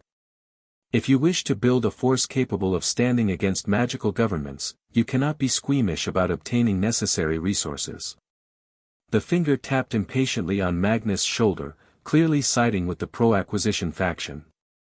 Harry ran a hand through his hair, thinking. There's a difference between reanimating those who died fighting for freedom to practice their magic and just taking whoever has the most power potential. Then we research, Wednesday proposed. Identify those who would likely support our cause. The unjustly executed. The persecuted. The ones who died fighting magical oppression. The Adams archives contain extensive genealogical and historical records, Corvus added. We could compile a list of suitable candidates whose reanimation would align with your ethical constraints. Harry felt the tension in his shoulders ease slightly. That would be better. I want allies who choose our cause, not conscripts. Magnus studied him with those burning green eyes. An interesting moral position for a necromancer. I never claimed to be a traditional practitioner, Harry replied. I'm finding my own path. As all great innovators must. Magnus turned to Wednesday. Your archives will help us identify suitable subjects. But we should also consider another source. Those who practice necromancy in life would be particularly receptive to our methods. The bone collector's victims, Wednesday said suddenly. They would be ideal candidates. Harry frowned. The bone collector. You mentioned that name before. Corvus's expression darkened. A most troubling figure in necromantic history. An extremist who believed that necromancers should consume the essence of the dead rather than honor and resurrect them. He's hunted practitioners of our art for centuries, Wednesday explained. Stealing their remains to extract and absorb their power. I thought he was a myth, Magnus said, surprise evident in his partially restored features. A cautionary tale told to apprentice necromancers. Unfortunately real, Corvus confirmed. And still active, if family intelligence reports are accurate. The disappearance of renowned death magic practitioner Elena Vasquez last year bears his signature. Harry felt a chill that had nothing to do with the Romanian mountaineer. So there's a serial killer targeting necromancers, and we're raising an undead army. Brilliant timing. Actually, it might be, Wednesday said thoughtfully. If we could locate his collection, the remains of his victims, we would not only gain powerful allies but also strike a blow against a true enemy of ethical necromancy. Magnus nodded slowly. A worthy goal. And these practitioners, having been victims of such perversion of our art, would certainly support our cause. How would we even find him? Harry asked. If he's been active for centuries without being caught. The Adams family has tracked his movements periodically, Corvus explained. Not consistently enough to capture him, but enough to establish patterns. He maintains various caches throughout Europe where he stores remains before extracting their essence. We have suspected locations for at least 3 such caches, Wednesday added. The nearest is in the Carpathian Mountains, less than 50 miles from this estate. The finger tapped excitedly on Magnus' shoulder, then scuttled down to the ground where it scratched in the dirt. Rescue them. Harry looked at the message, then at his companions. It seems we have consensus. We find this cache, liberate the remains, and add them to our forces. While denying the bone collector his resources, Wednesday noted with that almost smile. Efficient. We should move quickly, Corvus cautioned. If the collector becomes aware of our activities, he may relocate his caches or accelerate his essence extraction process. We'll need preparation, Magnus said pragmatically. The collector likely has significant protections around his storage sites. Agreed, Harry nodded. Wednesday and I will work on adapting our reanimation technique for field use. Corvus and Magnus can research the target location and develop a tactical approach. And what of your skeletal forces? Corvus asked. They remain in basic reanimated form. They'll serve as our security for now, Harry decided. Once we've refined the process with the Corpus Stone, we can enhance them as well. But our priority should be rescuing the Collector's victims. The finger scratched its approval in the dirt. It settled then, Wednesday concluded. We have our next objective. 3 days of intensive preparation followed. Harry and Wednesday worked relentlessly in the ritual chamber, refining their technique to allow for quicker reanimation in field conditions. Corvus provided invaluable historical knowledge about both the Bone Collector's methods and countermeasures against his protective enchantments. Magnus trained with his partially restored form, growing stronger and more adept with his enhanced abilities daily. Most surprisingly, the finger continued to develop. It had taken to carrying a tiny piece of chalk, allowing it to communicate more efficiently. Its suggestions became increasingly sophisticated, drawing on what seemed to be an expanding understanding of necromantic principles. It's almost as if it's becoming a repository for our combined knowledge, Wednesday observed as they watched it chalk complex ritual modifications on a small slate. Or developing its own intelligence, Harry suggested. Learning from everything it observes. The finger paused in its work to chalk, both. On the evening of the third day, they gathered in what the Addams family called the War Room, a chamber lined with maps and tactical displays that updated themselves based on magical intelligence gathered through methods Harry decided not to question too closely. The Collector's cache is located here, Corvus indicated a remote area in the mountains. Concealed within a system of natural caves enhanced with spatial expansion charms. Our intelligence suggests minimal active defenses but extensive detection and alarm enchantments, Wednesday continued. The Collector relies on secrecy and remoteness rather than direct confrontation. Magnus studied the magical projection showing the cave system. A wise approach for one who works alone. But against a coordinated force with necromantic capabilities. He's vulnerable, Harry finished. Especially if he's not expecting anyone to target this specific cache. We believe he rotates between sites, Corvus explained. Family surveillance indicates he hasn't visited this location in approximately 4 months. Which means the remains stored there have been undisturbed, Wednesday added. Potentially intact enough for our purposes. The finger had been examining the projection intensely. It chalked on its slate, hidden chamber here, indicating a section of the cave system that appeared solid in their model. How would you know that? Harry asked, curious rather than doubtful. The finger chalked, bone memory. Wednesday's eyes widened slightly. Of course. The finger itself came from a necromancer. It could retain memories or knowledge from its original owner. Whose finger was it, exactly? Harry wondered, looking at the animated digit with newfound curiosity. Unknown, Corvus admitted. It was preserved in the family collection for generations. The documentation was lost during the Third Purge. The finger chalked again, important remains in hidden chamber. Then we prioritize locating that area, Magnus decided. If the finger's bone memory is accurate, the most valuable subjects may be concealed there. They finalized their plan. Magnus would lead a small force of his most reliable warriors as the advance team.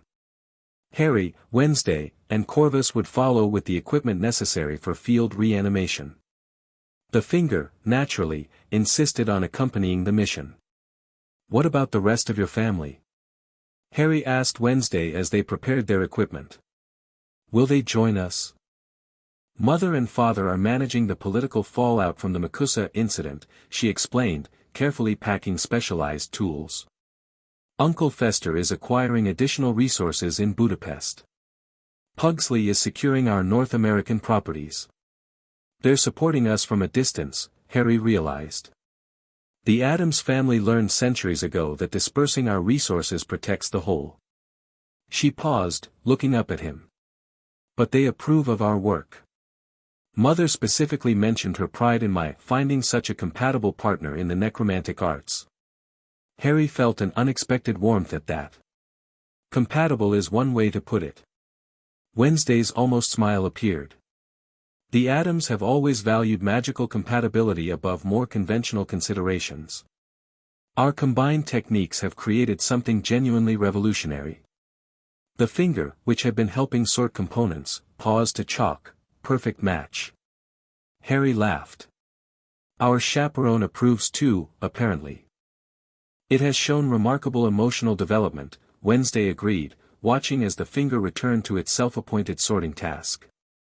Another unexpected outcome of our collaboration. Dawn found them departing through the Death Realm, a method of travel they now navigated with practiced ease. Magnus led the way, followed by 10 of his most restored warriors. Harry, Wednesday, and Corvus came next, with the finger riding proudly on Harry's shoulder. They emerged on a windswept mountainside, the mouth of a cave barely visible among the rocks. To ordinary eyes, it would appear as nothing more than a shallow indentation in the cliff face. But with his enhanced sensitivity to death magic, Harry could perceive the powerful enchantments concealing the entrance. Detection wards begin 10 paces ahead, Wednesday warned, consulting a specialized compass from her family collection. Designed to alert the collector to magical signatures crossing the boundary. Can we disable them? Harry asked. Not without triggering them, Corvus replied. But we can bypass them using a modification of your Death Realm transit technique. Magnus raised his staff, focusing his power. The boundary between realms is thin here, the collector has performed many dark workings in this place. Harry felt it too, an uncomfortable prickling along his skin, the pendant warming against his chest. Death magic had saturated this location over time, leaving the barrier between worlds permeable. Using their combined technique, they opened a small portal to the Death Realm, then another just inside the cave beyond the wards. This allowed them to step through one and out the other, bypassing the detection perimeter entirely. The interior of the cave was illuminated with a sickly blue light emanating from crystals embedded in the walls. The air felt thick, heavy with preservative enchantments and the lingering echo of dark rituals. Charming decor, Harry muttered, gripping the bone staff tightly. The finger tapped urgently on his shoulder, then pointed down a specific tunnel branching from the main cavern. It senses something, Wednesday observed, checking her instruments. Strong necromantic resonance in that direction. Magnus signaled his warriors to form a protective formation. Proceed with caution. The collector may have left guardians. They moved deeper into the cave system, following the finger's increasingly excited directions. The tunnels twisted and branched, but at each junction, the finger pointed their path without hesitation. It knows this place, Corvus said quietly. Or at least, the remains it came from did. After navigating a particularly narrow passage, they emerged into a larger chamber that made them all stop short. Lining the walls in neat, labeled shelves were bones, hundreds of them, organized by type. Skulls occupied one section, long bones another, with smaller collections of specialized remains carefully arranged in between. His storage system, Wednesday said, examining the nearest shelf. Methodical. Each specimen tagged with date of acquisition and magical specialty of the original owner. Harry approached a collection of skulls, feeling sick as he read the labels. Thaddeus Gray, Nethermancer, 1897. Eliza Winterbourne, Death Seer, 1923. They're all necromancers or death magic practitioners. His preferred targets, Corvus confirmed grimly. Those with natural affinity for the arts he perverts. The finger was practically dancing with agitation on Harry's shoulder, pointing insistently toward the far wall, which appeared solid. The hidden chamber, Magnus realized. He approached the wall, running his partially restored hand over the surface. Concealed by illusion and repelling enchantments. Wednesday joined him, using specialized tools from her collection to analyze the hidden entrance. Complex but breakable. The collector relies more on secrecy than impenetrability. Working together, they dismantled the concealment charms, revealing a narrow doorway. Beyond lay a smaller chamber that, unlike the organized storage of the main cavern, contained complete skeletons arranged on stone slabs, 7 in total, each surrounded by preservation circles inscribed with runes. His special collection, Corvus breathed. Practitioners he considered too valuable to dismantle. The finger leapt from Harry's shoulder, scurrying to one particular skeleton. It stood beside the skull, tapping urgently on the stone slab.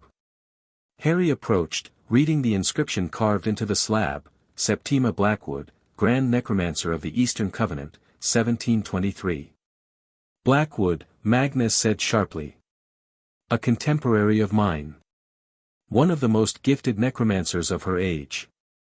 The finger continued tapping insistently beside Septima's skull.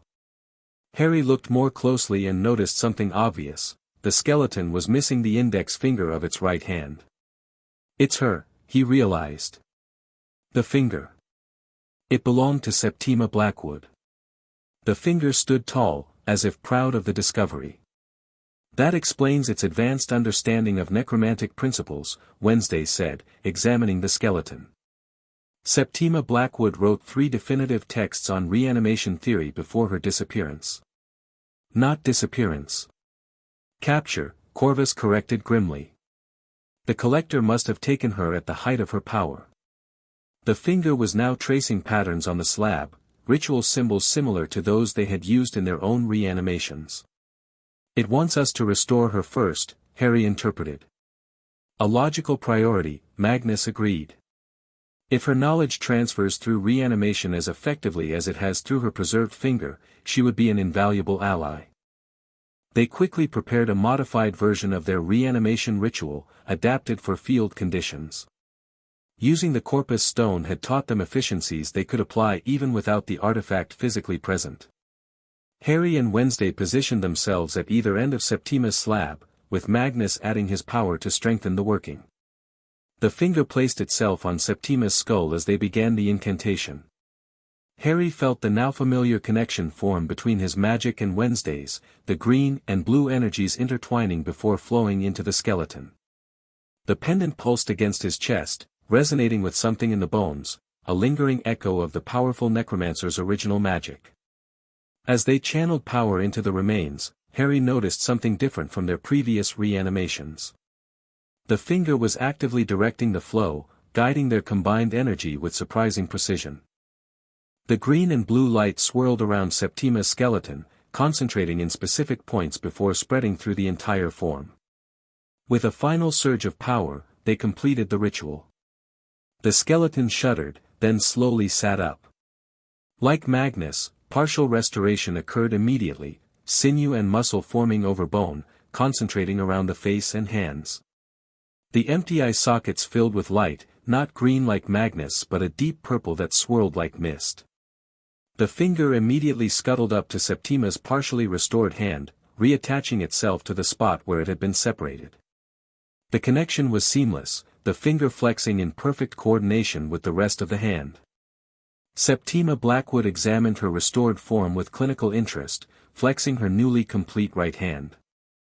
When she spoke, her voice was melodious despite her partially skeletal state. Well done. 3 centuries in that bastard's collection was quite long enough. Harry blinked in surprise. You retained consciousness during all that time? Not continuously, thank the void. Septima stood, her movements graceful despite her recent reanimation. But enough to experience the indignity of being this collector's prized specimen.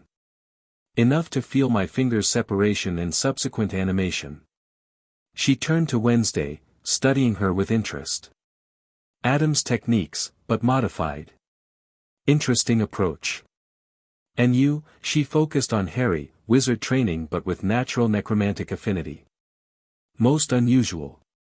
You can perceive all that? Harry asked, impressed. I was the foremost necromantic diagnostician of my age, Septima replied simply. Your combined method is unprecedented. I can see the magic still active within my partially restored form. Magnus stepped forward. Septima Blackwood. Your reputation survived even your disappearance. I am Magnus Blackmore, she finished for him. The Ministry believed they had destroyed you utterly. I'm pleased to see they failed. She looked around at the chamber, at the other skeletons still arranged on their slabs. My colleagues deserve the same liberation I've received. That's why we're here, Harry confirmed. To rescue the Collector's victims and add them to our alliance. Septima raised an eyebrow, or would have, had her restoration progressed that far. Alliance suggests purpose beyond mere reanimation. What exactly are you building, young necromancer? Protection, initially, Harry explained. The wizarding authorities are hunting us for practicing necromancy. But beyond that, a revolution in how death magic is perceived and regulated. Ambitious, Septima noted with approval. The Collector took me because I was working towards similar goals, breaking the artificial boundaries between acceptable and forbidden magic. Then you'll help us? Wednesday asked. After 3 centuries as a trophy? Absolutely. Septima gestured to the remaining skeletons. And these 6 will likely feel the same. The Collector chose us not just for our power but for our defiance of established magical doctrine. With Septima's assistance, they proceeded to reanimate the remaining special collection. Each restoration followed the same pattern: partial physical regeneration, full consciousness retention, and immediate recognition of their liberators. By the time they finished the final reanimation, they had added 7 extremely powerful necromancers to their growing force. We should retrieve the other remains as well, Corvus suggested, indicating the organized bone collection in the main chamber. While individual bones lack the complete magical signature of an intact skeleton, they still retain power that could be useful. Agreed, Septima said. My finger proved that even fragmented remains can serve effectively. With proper application, these collections could form specialized constructs. They carefully packed the Collector's entire bone repository, Magnus warriors forming a chain to efficiently transfer the remains to expanded containers Wednesday had prepared. Throughout the process, Harry kept expecting alarms to trigger or traps to spring, but the operation proceeded without incident. It feels too easy, he commented to Wednesday as they supervised the final stage of the evacuation. The Collector relies on secrecy, not security, she replied. His strength lies in staying hidden, striking unexpectedly, and vanishing before opposition can mobilize. Still, Harry frowned, the pendant warming against his chest. Something feels wrong. The newly reanimated Septima approached, her purple eyelights focusing on Harry's pendant. Your instincts are sound. That stone is resonating with a surveillance enchantment, subtle but present. Harry looked down at the pendant in alarm. It's being tracked. Not exactly. Septima passed her hand over the stone without touching it. The enchantment is passive, designed to record magical signatures in its vicinity. The Collector likely uses it to identify potential targets with necromantic affinity. So he knows we've been here? Harry asked, concerned. He will when he next checks this location. Septima's partially restored features formed a grim smile. Which means we should prepare for his attention. The Collector does not forgive the theft of his collection. Magnus joined them, his bone staff glowing faintly with power. Then we accelerate our plans. Strengthen our defenses. Perhaps even set a trap of our own. I like the way you think, Blackmore, Septima approved. The best defense against a Collector is to become the more dangerous predator. With the evacuation complete, they prepared to return through the Death Realm. Before departing, Septima suggested a modification, a false trail of necromantic energy leading away from their actual route, designed to confuse any attempt to track them. The Collector is skilled at following death magic signatures, she explained as she and Wednesday worked the complex enchantment. This should provide misdirection at minimum, and at best, lead him into a hostile territory of our choosing. Harry watched them work, impressed by how quickly the reanimated necromancers had integrated into their group.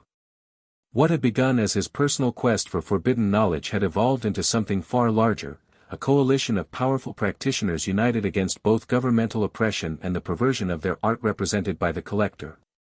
As they filed through the Death Realm portal, Harry felt a strange sense of inevitability. Events were accelerating, connections forming beyond what he could have imagined when he first discovered that pendant in the Black family vault. Whatever came next, there would be no returning to his former life. And surprisingly, he was perfectly fine with that. The return to the Adams estate through the Death Realm was uneventful, but the welcome waiting for them was not. As they emerged from the portal in the main ritual chamber, they found Corvus's brother Mortimer waiting with grave news. The European Confederation of Wizards has issued an international warrant for your arrest, Mr. Potter, he informed them without preamble. The charges include necromancy, grave desecration, violation of the Statute of Secrecy, and, most creatively, existential magical terrorism. Harry raised an eyebrow. Existential magical terrorism? That's a new one. They're claiming your necromantic activities threaten the fundamental balance between life and death, Mortimer explained, handing over a copy of the official document. The British minister personally signed the order. Blackthorn, Harry muttered, recognizing the elaborate signature. He's been trying to consolidate power since taking office after Kingsley stepped down. The political implications are significant, Corvus noted. An international warrant requires cooperation between normally competitive magical governments. They fear us that much already, Wednesday observed, something like satisfaction in her voice. Septima examined the warrant with academic interest. Fascinating. In my time, they simply executed necromancers without the formality of legal proceedings. Progress, of a sort, Magnus commented dryly. Mortimer wasn't finished. There's more. Intelligence reports indicate joint task forces have been established, specialized aura units with training in counternecromantic techniques. They're mobilizing in multiple countries. Harry felt a chill. How quickly? Initial deployments within 48 hours. Full operational capacity expected within the week. Wednesday exchanged glances with Harry. They're moving faster than anticipated. Someone is feeding them information about our capabilities. We need to accelerate our plans, Harry decided. The enhancement of Magnus' forces can't wait. Agreed, Septima said. With the addition of our expertise and the remains we've recovered, we could complete a mass enhancement ritual by tomorrow night. That would require enormous power, Corvus cautioned. Even with all of us channeling together. We have an advantage they don't expect, Harry pointed out, touching the bone staff. Our combined technique is more efficient than anything they've prepared to counter. The discussion was interrupted by the arrival of a house elf, one of the Addams family's servants, distinguishable from ordinary house elves by its Gothic-style tea towel and unsettlingly sharp teeth. Mistress Wednesday, it announced with a formal bow, a message has arrived from Mistress Morticia. She says to inform you that old friends are making inquiries. Wednesday's expression tightened slightly. Thank you, Lurk. Inform Mother that we're taking appropriate precautions. After the elf departed, Harry turned to her. Old friends? My mother's code for your former associates, Wednesday explained. It appears your friends from Britain have joined the hunt. Harry's stomach clenched. He'd been so focused on governmental opposition that he hadn't considered his friends would become involved. Ron, Hermione, Neville, Luna, would they be part of the forces coming against them? They don't understand what we're doing, he said quietly. They'll think I've gone dark. Haven't you? Septima asked with simple curiosity. Harry considered the question seriously. Not in the way they'll think. I haven't abandoned my principles, I've discovered they were built on incomplete information. A distinction they may not appreciate when confronted with an army of the undead, Magnus noted pragmatically. Then we need to control the narrative, Wednesday decided. Show them that our work isn't the perversion they've been taught to fear. How exactly do we do that while raising an undead legion? Harry asked skeptically. By demonstrating purpose beyond power, Septima suggested. The collector represents true perversion of necromancy, using death for personal gain at the expense of the dead. Our approach honors and elevates the dead, restoring agency rather than consuming it. Harry nodded slowly. We need to make that distinction clear. And quickly. First, we secure our position, Magnus said firmly. Enhance our forces, fortify the estate. Then we can worry about correcting misconceptions. They moved quickly to prepare for the mass enhancement ritual. The catacombs beneath the estate were converted into a massive ritual space, with the corpus stone installed at the center. Septima and the other reanimated necromancers contributed invaluable refinements to the process, drawing on centuries of collective experience. By midnight, all was ready. Magnus' original force of 50 skeletal warriors stood in concentric circles around the corpus stone. Harry, Wednesday, Corvus, Septima, and the other necromancers positioned themselves at key points to channel and direct the combined power. This will be detected despite the wards, Corvus warned as final preparations were made. Magic of this magnitude can't be completely concealed. Then we make it quick and overwhelming, Harry replied. Give them something to think about before they rush in. The ritual began with a low chant, the ancient language of necromancy flowing from multiple partially restored throats. Harry felt the pendant warm against his chest, resonating with the bone staff and, more distantly, with the corpus stone. Wednesday's midnight blue energy met his green power, the familiar spiral forming between them before expanding to include the other necromancers. As the chant intensified, Harry pushed deeper into his magical reserves, breaking through barriers he hadn't known existed. The pendant blazed with light, the staff hummed in his grip, and the corpus stone began to pulse like a massive heart at the center of the ritual. The skeletons lifted slightly off the ground as the combined necromantic energy enveloped them. Harry could see the partial restoration forming, sinew and muscle appearing over bone, faces regaining definition while retaining their intimidating skeletal aspects. Unlike Magnus' solo enhancement, this mass ritual created a more uniform result, all the warriors gaining similar partial restoration with their eye sockets filling with that same green fire. With a final surge of power that left all the casters momentarily drained, the ritual completed. 50 partially restored warriors stood at attention, their enhanced forms radiating controlled death magic. Magnificent, Septima breathed, examining their work. The uniformity suggests a collective consciousness has formed in addition to individual restoration. They're linked, Wednesday confirmed, making rapid notes. Each enhanced individually but connected through the shared ritual energy. Magnus approached his warriors, who knelt in unison at his arrival. Rise, he commanded. You are restored to purpose. No longer mere remains but warriors once more. They stood as one, moving with uncanny synchronization. When they spoke, their voices formed a perfect chorus. We serve the new covenant. Death and life intertwined. Command us. Harry felt a mixture of awe and uneasiness. They had created something beyond what he had initially envisioned, not just reanimated individuals but a coordinated force with both individual consciousness and collective purpose. Our first priority is defense, he instructed them. Secure the estate against magical incursion.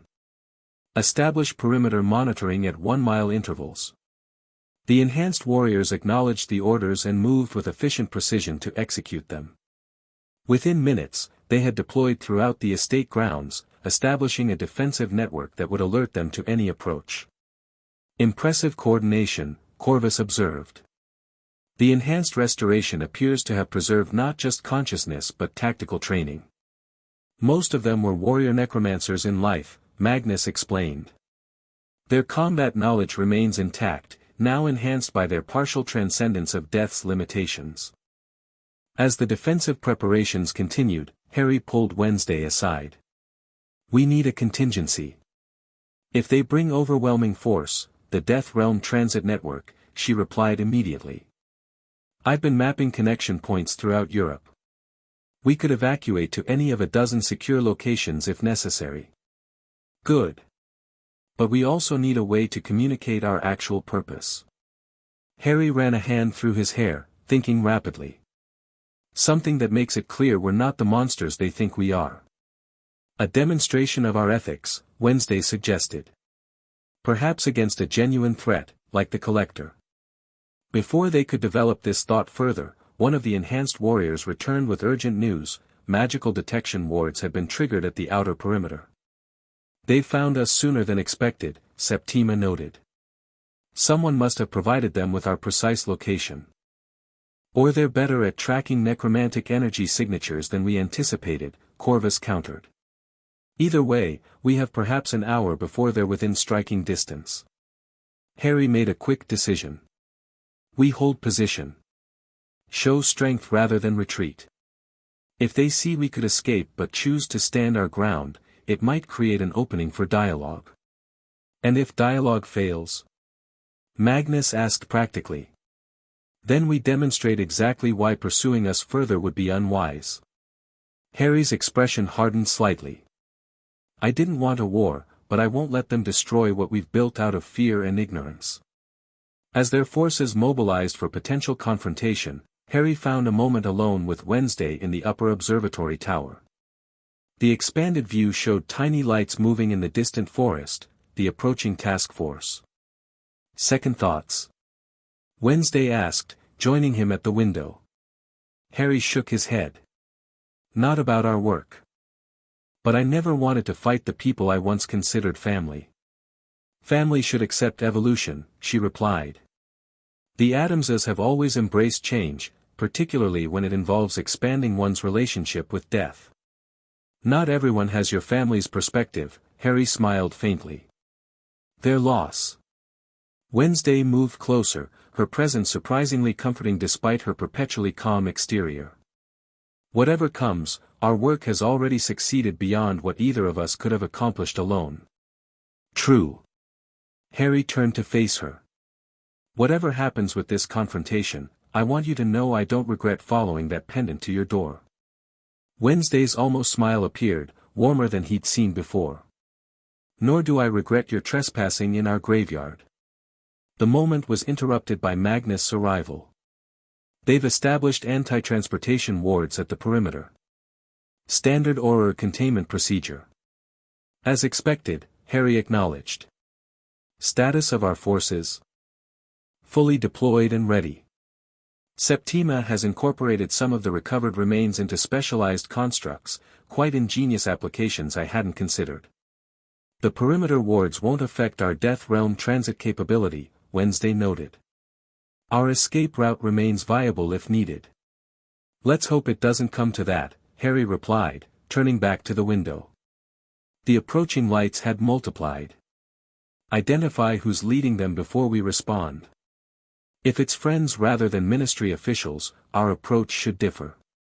As the task force drew closer, their detection enchantments revealed the composition: a joint team of British Aurors and European magical enforcement specialists, led by, Harry felt his heart sink, Ron Weasley and Hermione Granger. Your friends indeed, Wednesday observed as the magical detection array displayed their identities. They've brought substantial forces. At least 30 trained combat wizards. And unusual equipment, Magnus added, studying the readouts. Specialized counternecromantic tools. Someone has prepared them well. Harry stared at the approaching figures of his oldest friends, now leading a force against him. They think they're saving me. Or stopping me from becoming the next Voldemort. Then we show them the difference, Wednesday decided. A demonstration rather than a battle. Harry considered this, then nodded. Bring Septima and the other necromancers to the main hall. I have an idea. The joint task force approached the Adams estate with extreme caution, magical sensors sweeping for traps or ambushes. Leading the advance team, Ron and Hermione moved with the efficiency of experienced Aurors, though tension showed clearly on their faces. Magical signatures are off the charts, Hermione reported, checking a specialized detection device. Multiple necromantic constructs throughout the property. But no active attacks, Ron noted, his wand ready but his expression troubled. They know we're here. Why aren't they responding? Because they want us to come to them, Hermione surmised. Classic defensive posture. The task force reached the main gates without incident. The ornate iron barriers stood open, the path to the mansion clear and unobstructed. Most concerning to the experienced Aurors, the expected defensive enchantments were present but inactive, as if deliberately held in abeyance. "It's an invitation," Kingsley Shacklebolt observed, having joined the operation personally once Harry's involvement was confirmed. "Or a trap." "Or both," Hermione responded, casting additional detection charms. "I'm reading at least 50 necromantic constructs on the grounds, but they're maintaining perimeter positions only. No aggressive formations." Ron's communicator activated, a modified Patronus message system developed for Auror operations. Aerial surveillance confirms multiple undead entities visible on the grounds. They appear to be standing guard, not preparing to attack. Kingsley frowned. This doesn't match any known necromancer behavioral pattern. "Because it's Harry," Ron said quietly. "Whatever he's doing, he's still Harry." After establishing a secure position outside the gates, they sent a communication spell toward the mansion, a modified Patronus that delivered a simple message: "Harry Potter. This is an official ministry operation. Surrender yourself and dispel all necromantic constructs immediately. Further resistance will be met with appropriate force." The response came not as a Patronus but as words spelled in green fire above the mansion: "Enter and see the truth. 5 representatives only. Safe passage guaranteed." "It's a trap," declared Auror Proudfoot, a veteran of anti-dark wizard operations. "No," Hermione said slowly. "It's a negotiation tactic. He's offering to show us something rather than fighting immediately." After intense deliberation, they decided to accept the invitation with maximum precaution. Kingsley, Ron, Hermione, and 2 senior Aurors with specialized defensive enchantments would enter the mansion while the remainder of the task force maintained combat readiness outside. The small delegation advanced up the path, wands ready but not raised aggressively. On either side, they could see the enhanced warriors standing at regular intervals, partially restored skeletal figures with glowing green eyes that tracked their movement without interfering. "These aren't inferi," Hermione whispered, her analytical mind cataloging differences. "They're showing signs of independent intelligence. Awareness. That's not possible with standard necromancy," Kingsley replied, his concern evident. "Nothing about this is standard," Ron noted grimly. The massive front doors swung open as they approached. The entrance hall beyond was brightly lit, revealing Harry standing at the center with Wednesday Addams beside him. Behind them stood a semicircle of partially restored figures that the Aurors immediately recognized as powerful undead. "Welcome," Harry said simply. "Thank you for agreeing to talk before fighting." "Harry," Hermione began, her voice a mixture of relief and apprehension, "what have you done?" "Discovered the truth that was kept from me," he replied. "About my abilities. About the magic the ministry suppressed for centuries." Kingsley stepped forward, his wand still lowered but ready. "Potter, necromancy is forbidden for good reason. It perverts the natural order and damages both the caster and the remains." "That's what you were taught," Harry countered. "But it's not the complete truth." He gestured to the partially restored figures behind him. "Let me introduce my colleagues. Magnus Blackmore, battle commander of the Blackmore Covenant, believed destroyed by the ministry in 1647. Septima Blackwood, Grand Necromancer of the Eastern Covenant, who disappeared in 1723. The necromancers inclined their heads slightly in acknowledgement. "These are victims, Kingsley. Not of necromancy, but of persecution and murder by magical governments who feared magic they couldn't control." "They're dead, Harry," Ron said firmly. "Whatever you've done to animate them, we prefer reanimated," Septima interrupted, her melodious voice causing the Aurors to start in surprise. "And we retain full consciousness, memories, and autonomy, I assure you." "Impossible," one of the senior Aurors declared. "Necromantic constructs cannot maintain independent thought. It's a manipulation, ventriloquism through dark magic." Wednesday stepped forward. "Your education is incomplete. Ethical necromancy preserves and restores rather than enslaves. What you see here is the result of combining wizarding techniques with Adam's family methods refined over centuries. We didn't come to debate necromantic theory, Kingsley said firmly. Harry, you're under arrest for multiple violations of international magical law. These constructs must be laid to rest properly. You still don't understand, Harry sighed. We're not the threat you should be focusing on. He nodded to Wednesday, who activated a specialized projection device. Above them appeared a three-dimensional image of a tall, gaunt figure with unnaturally long limbs and eyes like black pits in a pale face.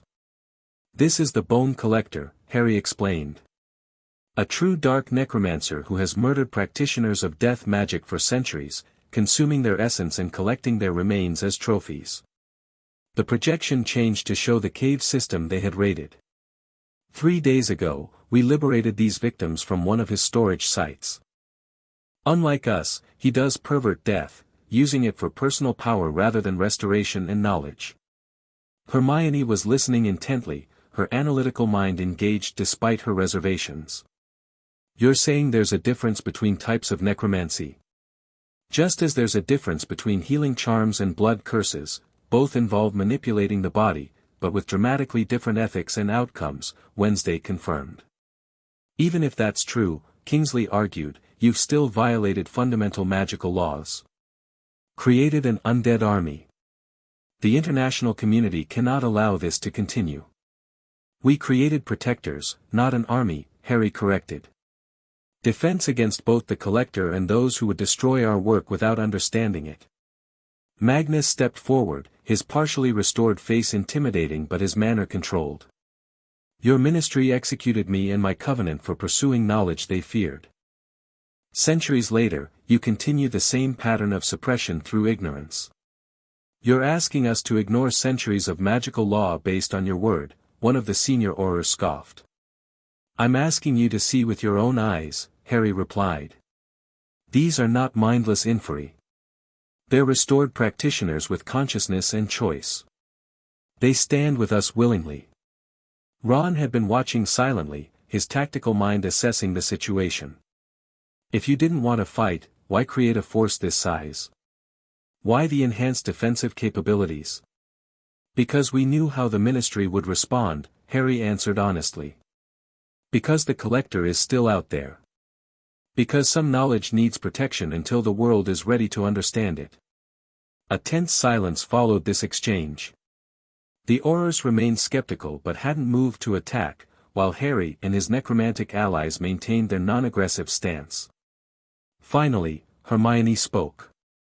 Harry, even if everything you've said is true, about ethical necromancy, about this collector, you've still crossed lines that the magical community isn't prepared to accept. Come back with us. Help us understand properly, through appropriate channels.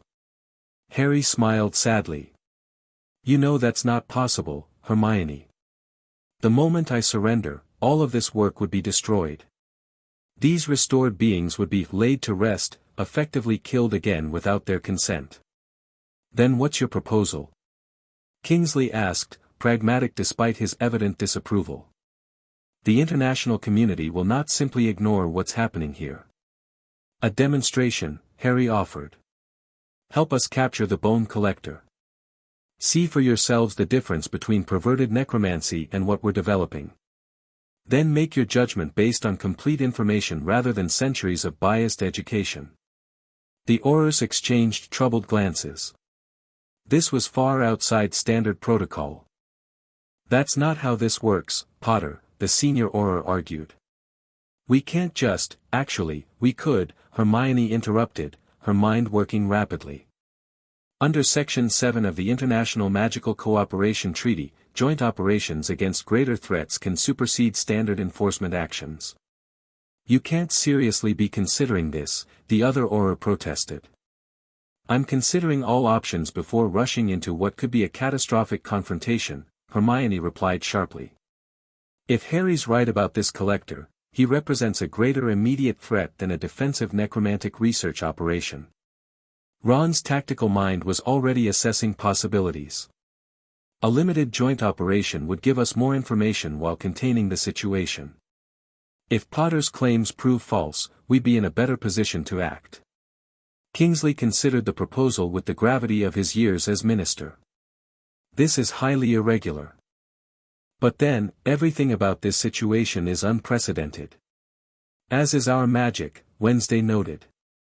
Innovation often requires reassessment of established principles. After further tense discussion, a tentative agreement emerged, a temporary cessation of hostilities while a joint team investigated the bone collector threat. The ministry forces would not withdraw but would maintain their position without advancing. Harry's necromantic allies would similarly maintain a defensive-only posture. 1 week, Kingsley declared. We give this joint operation 1 week to produce results. After that, the international warrant stands. Acceptable, Harry agreed. But our research continues during that time. Undisturbed. More reluctantly, Kingsley nodded. Within the confines of this property only. No expansion of your forces. The agreement settled, most of the Auror delegation departed to inform the main force of the temporary arrangement. Hermione lingered behind, her expression troubled. Harry, what really happened? How did you go from researching forbidden magic to this? She gestured at the partially restored necromancer standing attentively behind him. I found what Dumbledore kept from me, Harry replied quietly. About my natural affinity for death magic. About how they limited my abilities my entire life. Hermione's eyes widened. The research notes you found in his journals. Just the beginning. Then I discovered the pendant, which led me to Wednesday and the Addams family. Everything moved quickly after that. Hermione glanced at Wednesday, who returned her gaze impassively. And you trust them completely? After just days of acquaintance? I trust what we've created together, Harry answered honestly. Our magic combines in ways that feel right. Natural. Like finding a part of myself that was always missing. That's what worries me, Hermione admitted. The Harry I knew would have questioned more, proceeded with more caution. The Harry you knew was operating under artificial constraints, he countered without hostility. This feels like freedom, Hermione. Like finally being allowed to use my full potential. She studied him carefully, her analytical mind noting subtle changes in his demeanor, his magical aura, even his posture. Just, be careful that freedom doesn't become something else. Power can change perspective in ways you don't immediately recognize. Harry nodded, acknowledging her concern. That's why I proposed cooperation rather than confrontation. I want you to see what we're doing, really see it, not just react to it. After Hermione departed to rejoin the ministry forces, Harry turned to his necromantic allies. That went better than expected. Temporary reprieve only, Magnus cautioned. They agreed too easily. They're buying time to assess our capabilities and develop countermeasures. Of course they are, Wednesday agreed. As are we. The important thing is that direct confrontation has been delayed, Septima noted. Now we must make productive use of this interval. Harry nodded. We accelerate our research while preparing to locate the collector. If we can demonstrate the difference between ethical necromancy and true perversion of death magic. We still face an uphill battle against centuries of prejudice, Wednesday finished realistically. But a practical demonstration will be more effective than theoretical arguments. As they moved deeper into the mansion to continue their work, Harry felt both relief and concern. The temporary agreement had prevented immediate conflict, but the underlying tension remained. His former friends and allies now stood on the opposite side of a divide that seemed to widen by the day. Yet he wouldn't, turn back. What he and Wednesday had discovered together represented a fundamental shift in understanding death magic. The partially restored necromancers working alongside them were living, or unliving, proof that the ministry's position was based on incomplete information at best, deliberate suppression at worst. The path forward remained uncertain, but one thing was clear, the undead army they had begun to assemble was just the beginning of a much larger transformation in the magical world's relationship with death itself. The next 5 days passed in a blur of intensive research and preparation. While the Ministry forces maintained their position outside the estate perimeter, Harry and his necromantic allies worked relentlessly to advance their understanding of the combined techniques. Septima proved invaluable, her centuries of theoretical knowledge complementing Wednesday's family techniques and Harry's innate connection to death magic. Together with the other reanimated necromancers, they developed refinements to the restoration process that allowed for more complete physical regeneration while maintaining the special properties of their partially transcended state. The key is selective materialization, Septima explained as they worked in the main ritual chamber. Traditional necromancy attempts full restoration, which inevitably leads to decay. Our approach maintains the connection to the death realm while selectively manifesting physical properties. The enhanced warriors continued to develop as well. Under Magnus' direction, they engaged in increasingly complex tactical exercises, demonstrating not just individual intelligence but collective strategic thinking. Most remarkably, they began to show specialization, some focusing on combat techniques, others on magical abilities they had possessed in life, still others on support functions like communications and logistics. Their self-organizing, Harry observed as he watched them train in the extensive underground chambers. Developing beyond our initial expectations. Evolution is natural even for the reanimated, Wednesday noted, documenting their progress. Death isn't an end state but a transition. Our technique simply allows for continued development beyond the threshold. Meanwhile, Corvus coordinated with other Adams family members to gather intelligence on the Bone Collector's recent activities. Reports filtered in from family contacts throughout Europe, unusual disappearances of magically gifted individuals, unexplained necromantic energy surges, and disturbing rumors of a collector seeking the final piece. He's accelerating his activities, Corvus reported during their nightly strategy meeting. Perhaps in response to our raid on his cache. Or he's preparing for something specific, Septima suggested. The pattern of his recent targets suggests he's seeking practitioners with particular talents. Harry studied the map showing the collector's suspected movements. He's moving in a spiral pattern, working inward toward, where exactly?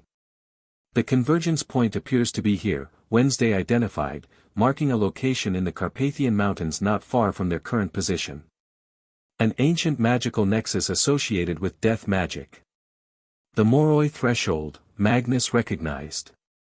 A place where the barrier between life and death is naturally thin.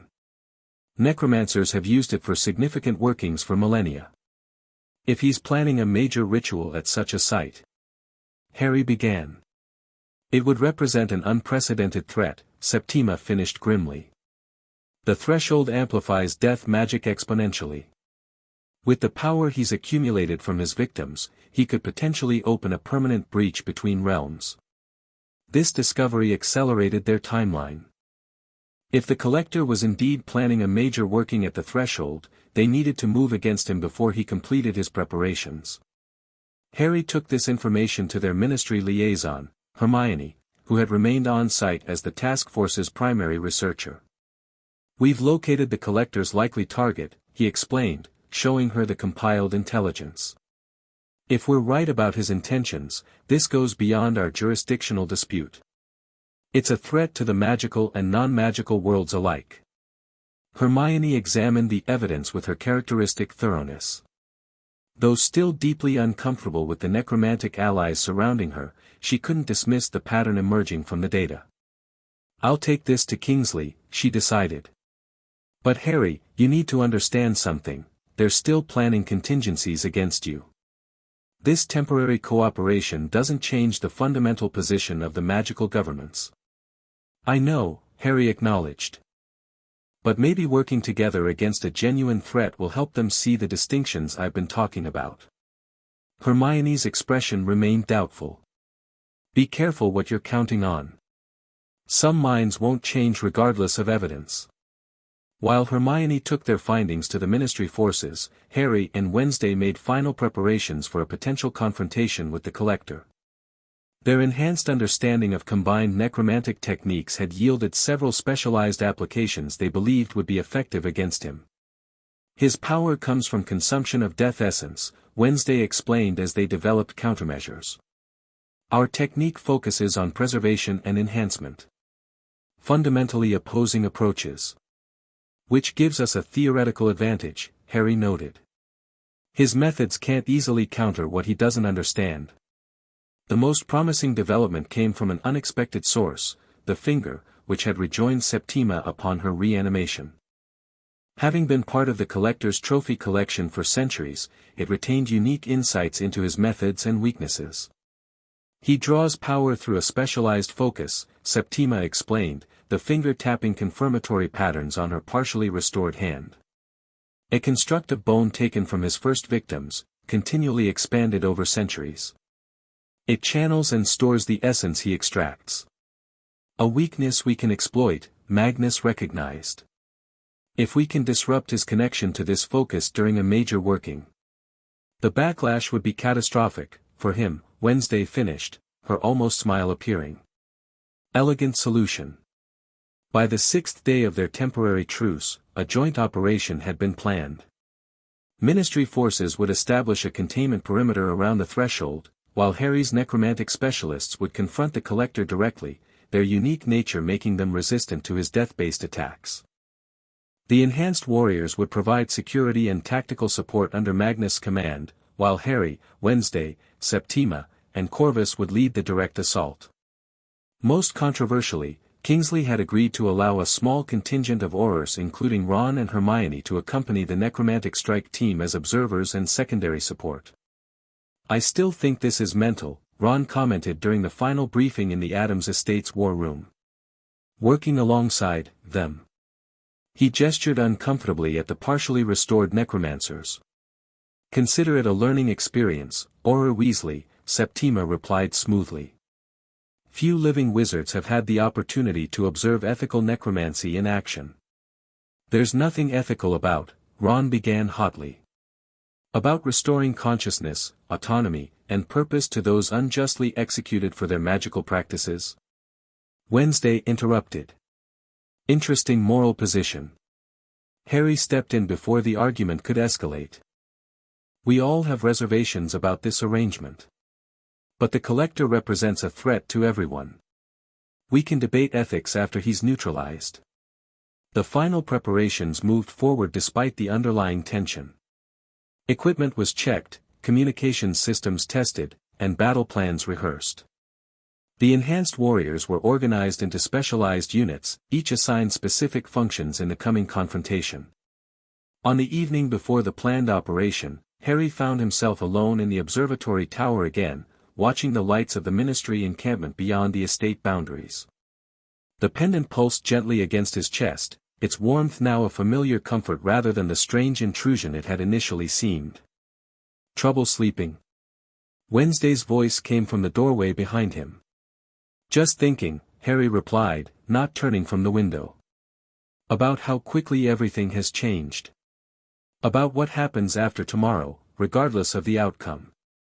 Wednesday joined him at the window, her presence quiet but solid beside him. "The magical world will need to reevaluate its relationship with death magic.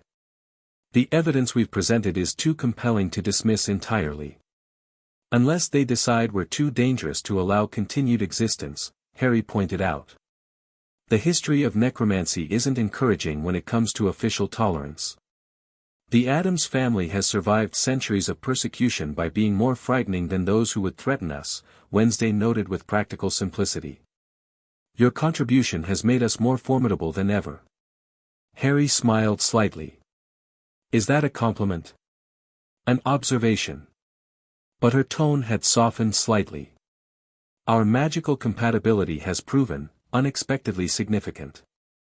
To me personally as well as to our work." Harry turned to look at her, surprised by the admission. Wednesday wasn't given to personal statements or emotional declarations. "I feel the same way," he acknowledged. "When our magic combines, it feels right. Like finding a missing piece of myself." "The Addams have a term for that," Wednesday said, meeting his gaze directly. Soul resonance. Rare even within our family. Between an Adams and an outsider, unprecedented in our records. Soul resonance, Harry repeated thoughtfully. That explains a lot about how quickly our techniques develop together. Wednesday nodded. It also suggests possibilities beyond our current applications. If we survive tomorrow's confrontation, there are aspects of combined necromancy we've only begun to explore. The conversation was interrupted by the arrival of Septima, who brought final intelligence about the collector's preparations. He's accelerated his timeline, she reported. Energy readings at the threshold have spiked dramatically in the last hour. He appears to be beginning the ritual already. Harry straightened immediately. We need to move now, not wait until morning. Agreed, Wednesday said, already heading for the door. I'll alert our forces. I'll inform the ministry contingent, Harry added, following her. What had been planned as a carefully coordinated morning operation transformed into an urgent midnight mobilization. Ministry forces scrambled to establish their containment perimeter ahead of schedule, while Harry's necromantic allies prepared for immediate departure through the Death Realm, their most direct route to the threshold. In the main hall, Magnus had already assembled the enhanced warriors, their partially restored forms standing in perfect formation. Corvus and the other reanimated necromancers checked their specialized equipment, devices designed by the Addams family specifically for manipulating death energy. Ron and Hermione arrived with 4 other Aurors, all looking uncomfortable but determined. We're ready, Hermione confirmed. The main force is moving into position around the threshold. You understand the plan? Harry confirmed. Your team observes and provides secondary support only. Direct confrontation with the collector is our responsibility. We've been briefed, Ron replied tersely. Though I still think sending undead to fight undead is asking for confusion. We're not undead, Septima corrected him precisely. We're reanimated consciousness in partially restored forms. An important distinction, particularly when confronting someone who perverts death energy. Before Ron could respond, Wednesday activated the Death Realm transit. The familiar doorway formed in the center of the hall, darker and larger than previous manifestations, reflecting the urgency and scale of their movement. Remember, Harry addressed the combined force, the collector's power comes from consuming death essence. He'll try to drain our enhanced warriors first, then target the reanimated necromancers. Standard spells will have limited effect against him. We focus on disrupting his ritual and separating him from his focus, Wednesday continued. Once that connection is broken, conventional magical containment becomes possible.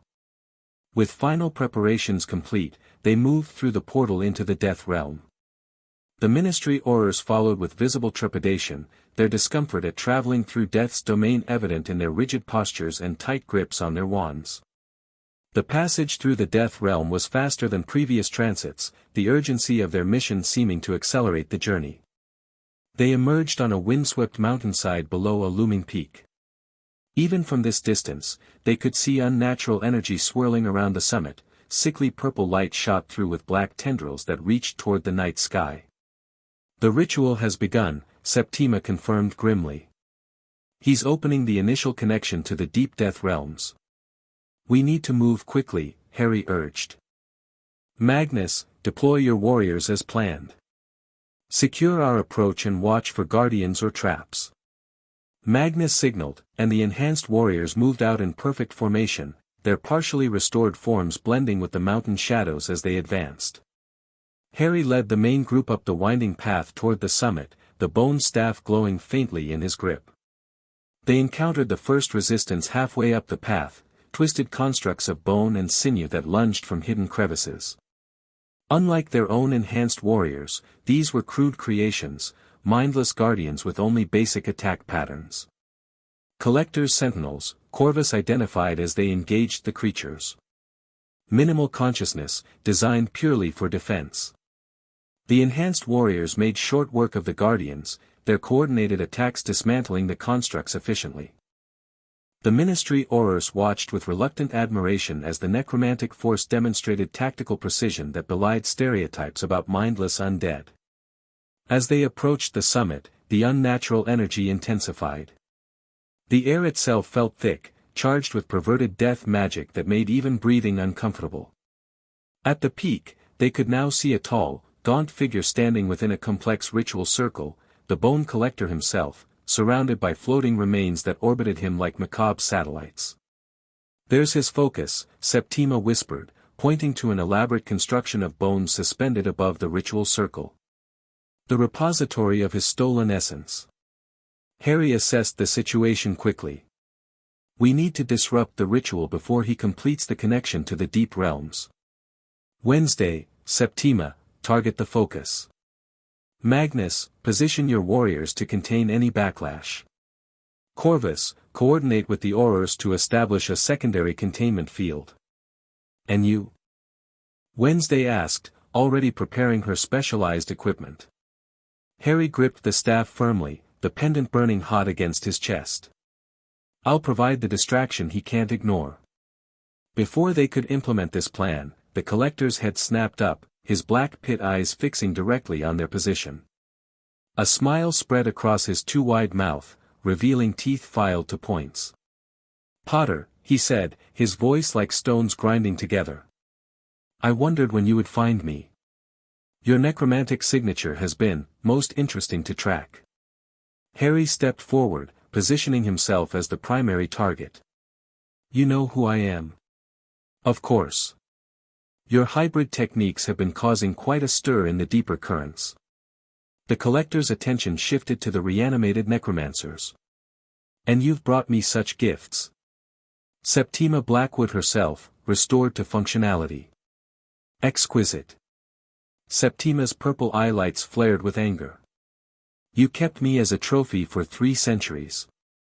That debt will be repaid today." The Collector laughed, a sound like breaking glass. "You misunderstand your purpose, my dear. You were never merely a trophy. You were components, waiting for the final catalyst." His gaze returned to Harry. "Which has now conveniently delivered itself." With shocking speed, he made a violent gesture. The ritual circle flared with purple-black energy that shot toward Harry like a striking serpent. Harry raised the bone staff defensively, channeling his own death magic to counter the attack. Where the energies met, reality itself seemed to warp and distort. "Now!" Harry shouted through gritted teeth, maintaining the energy confrontation through sheer will. Wednesday and Septima moved immediately, targeting the bone focus with specialized disruptors designed to sever its connection to the Collector. Magnus directed his warriors to establish a containment formation, while Corvus and the Aurors began casting boundary wards to prevent escape. The Collector snarled as he recognized their strategy. With his free hand, he made another gesture, and the orbiting remains around him animated instantly, flying toward the attacking necromancers like guided missiles. The battle erupted fully, enhanced warriors intercepting the animated remains while Wednesday and Septima fought to reach the focus. Harry maintained his direct energy confrontation with the Collector, preventing him from bringing his full power to bear on the others. "You think you understand death magic," the Collector taunted as they struggled. "You've barely scratched the surface. I've consumed the essence of over 300 death practitioners. Their knowledge is mine. Their power is mine. That's the difference between us," Harry replied, pushing back against the purple-black energy with his own green power. "I don't consume. I restore. I honor rather than pervert." "Sentimental nonsense," the Collector sneered. "Death exists to be harnessed, controlled, exploited. Your ethical approach is merely weakness masquerading as principle." Around them, the battle intensified. The Ministry Aurors, despite their reservations about necromancy, found themselves fighting alongside the enhanced warriors against the Collector's animated remains. Ron and Hermione demonstrated why they were considered elite Aurors, their coordinated spellwork creating openings for Corvus and the other necromancers to advance. Wednesday had nearly reached the focus, her specialized disruptor ready to sever its connection. Seeing this, the collector escalated dramatically, drawing deep on his accumulated power to send a massive pulse of energy outward that staggered everyone on the battlefield. Enough games, he snarled. The threshold is open enough for my purposes. With a complex series of gestures, he initiated what appeared to be the ritual's final stage. The swirling energy above the peak coalesced into a visible tear in reality, a vertical rift that revealed glimpses of a realm of shadows and distorted forms. Cold wind howled from the opening, carrying whispers in languages no living tongue could pronounce. He's forcing the breach. Septima shouted over the rising magical storm. If it fully opens, it won't, Harry declared. Making a split-second decision, he changed tactics entirely. Instead of continuing to counter the collector's energy, he synchronized his own death magic with it, matching frequency and intensity while subtly altering its pattern. The collector's eyes widened in shock as he felt the manipulation. "What are you, something you never considered?" Harry replied through gritted teeth. "Death magic works both ways." Using the connection between their energies, Harry began to reverse the flow, not to drain the collector as he had done to his victims, but to disrupt the carefully structured patterns of his accumulated power. It was like untangling an impossibly complex knot from the inside, finding the key threads that held everything together. Wednesday recognized what Harry was attempting and quickly adapted her approach. Instead of attacking the focus directly, she positioned her disruptor to amplify the pattern disruption Harry had initiated. "Septima," she called. "Resonance amplification. Pattern Delta 7. The reanimated necromancer immediately understood, bringing her own specialized knowledge to bear. Together, they established a triangular formation with Harry, creating a feedback loop that intensified the disruption effect. The collector fought desperately to maintain control of his ritual, but the combined assault on its fundamental pattern was something he hadn't anticipated. The bone focus began to vibrate violently as conflicting energies tore through its structure. "No," he roared, abandoning the breach to focus on preserving his precious repository of stolen power. "Centuries of work, you cannot." "We are," Harry countered, pushing harder as he felt the pattern beginning to unravel. The pendant against his chest blazed with green fire that spread down his arms and into the staff, intensifying his connection to the death magic flowing through the ritual. With a sound like 1,000 screams compressed into a single note, the bone focus shattered. The accumulated essence of hundreds of necromancers, held in perverted stasis for centuries, exploded outward in a shockwave of released energy. Magnus warriors formed a living shield around the Aurors and living members of their party, while the reanimated necromancers channeled and redirected the blast. The collector shrieked as his power source disintegrated, the stolen essence he had hoarded escaping his control. His gaunt form began to wither visibly, centuries of unnatural preservation reversing in moments as the true age of his physical form reasserted itself. The breach above the peak wavered, then began to close, the energy sustaining it dissipating with the collector's failing power. Reality reasserted itself, the unnatural purple-black light fading from the mountain. When the magical storm cleared, the collector lay crumpled at the center of his ritual circle, not dead, but reduced to something close to his true age and state. Without the stolen essence sustaining him, he appeared ancient and frail, his black pit eyes now cloudy and unfocused. "Containment wards holding," Hermione reported, her professional demeanor reasserting itself despite her obvious shock at what she had witnessed. "Whatever that was, it's over." "Not quite," Septima said, approaching the fallen collector. The other reanimated necromancers joined her, forming a circle around their former captor. "Justice," one of them said simply. Harry stepped forward. "Not vengeance. Justice. He'll face proper magical trial for his crimes. After centuries of murder and perversion of our art." Magnus questioned, his green eyelights burning intensely. "He deserves final death, not bureaucratic process. If we kill him ourselves, we validate everything they believe about necromancers," Harry argued, gesturing to the watching Aurors. "We prove we're the monsters they fear." A tense silence followed as the reanimated necromancers considered this argument. Finally, Septima spoke for the group. Your point is strategically sound, if personally unsatisfying. She looked down at the withered collector with clear disgust. Let their justice system demonstrate its adequacy, or inadequacy. The Aurors moved in to secure the collector, applying specialized restraints designed for practitioners of death magic. Ron supervised the process, his expression a mixture of professional satisfaction and lingering uneasiness about their necromantic allies. Harry, he said as they prepared to transport the prisoner, what you did with that energy manipulation. I've never seen anything like it. Neither had he, Harry replied, nodding toward the collector. That was the point. Our approach to death magic is fundamentally different from his. We work with its natural patterns rather than forcing and consuming. Hermione had been examining the remnants of the ritual circle, her analytical mind cataloging evidence. This goes beyond standard necromancy as documented in ministry records, she acknowledged reluctantly. The differences are significant. That's what I've been trying to tell you, Harry said quietly. What Wednesday and I have developed isn't the perversion of death you've been taught to fear. It's a restoration of knowledge that was suppressed because it couldn't be easily controlled.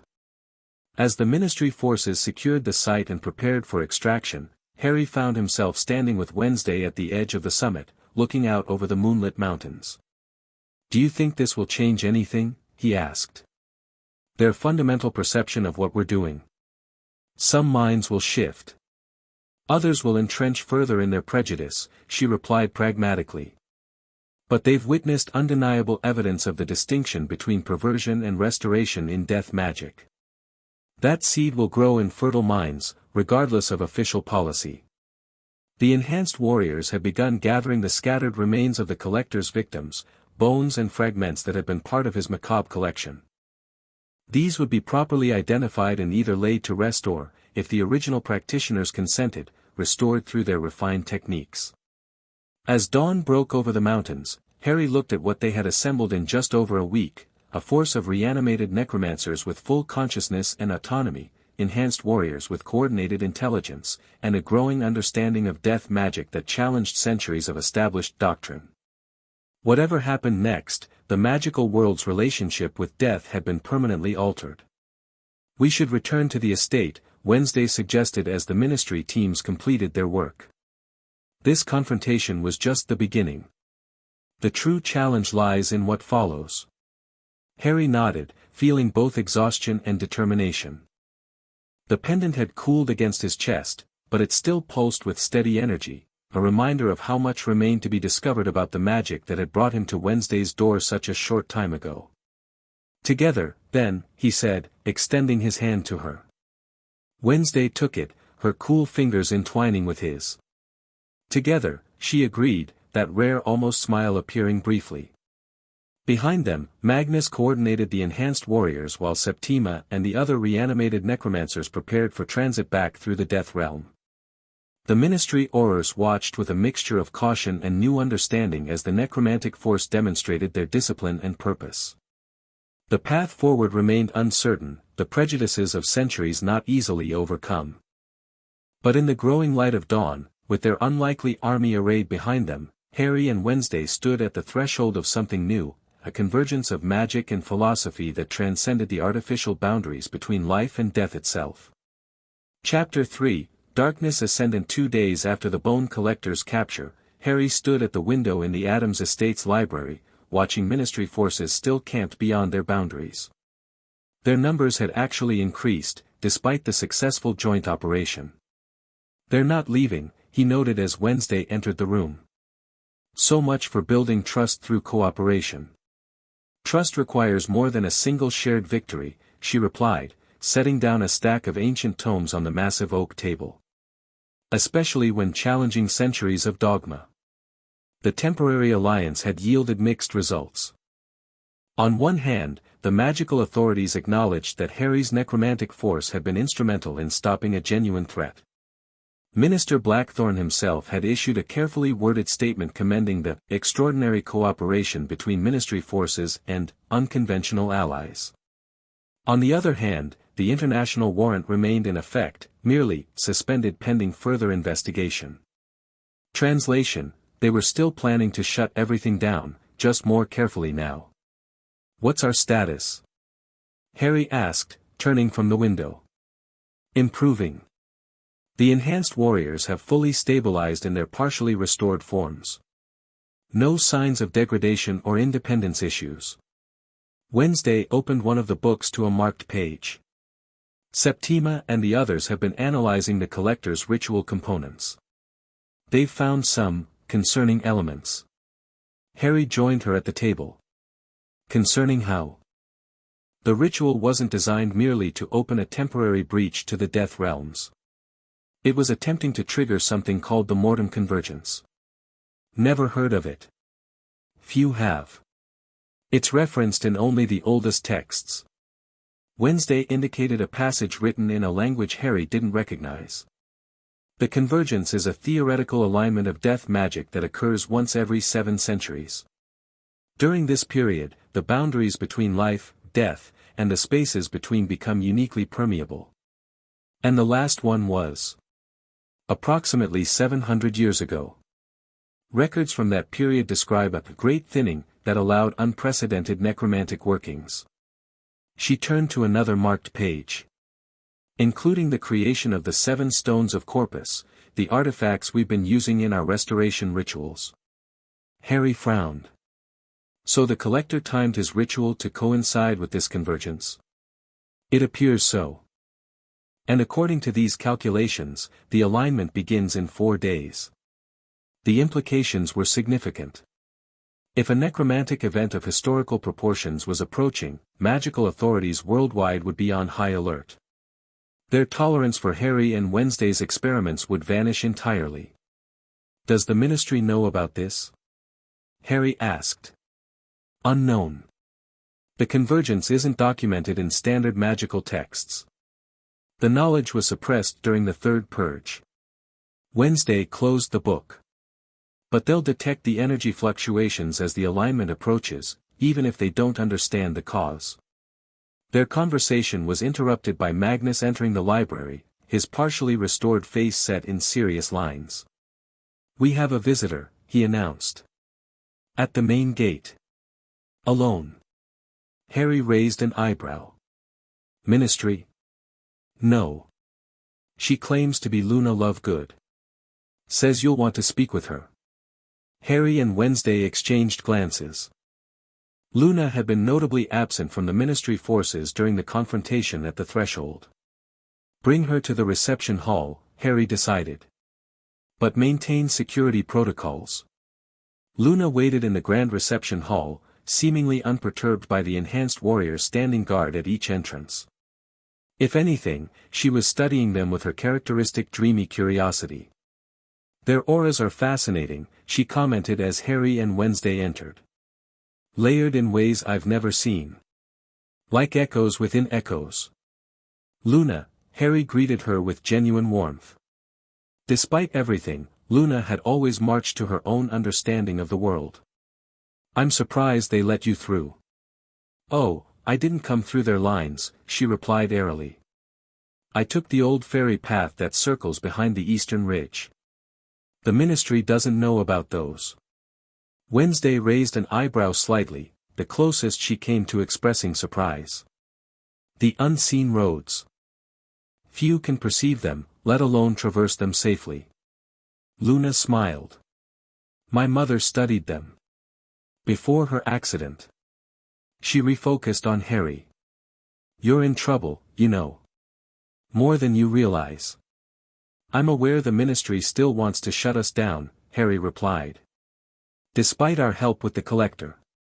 Luna shook her head. "Not the ministry." "Well, yes, them too, but that's not why I'm here." She glanced at the enhanced warriors, then lowered her voice. "The Department of Mysteries has activated the Omega Protocol." "Which is?" "Their contingency for extinction-level magical threats." Luna's normally dreamy expression turned uncharacteristically serious. "It overrides normal ministry authority. Gives them operational autonomy and access to weapons they normally keep sealed." Harry felt a chill.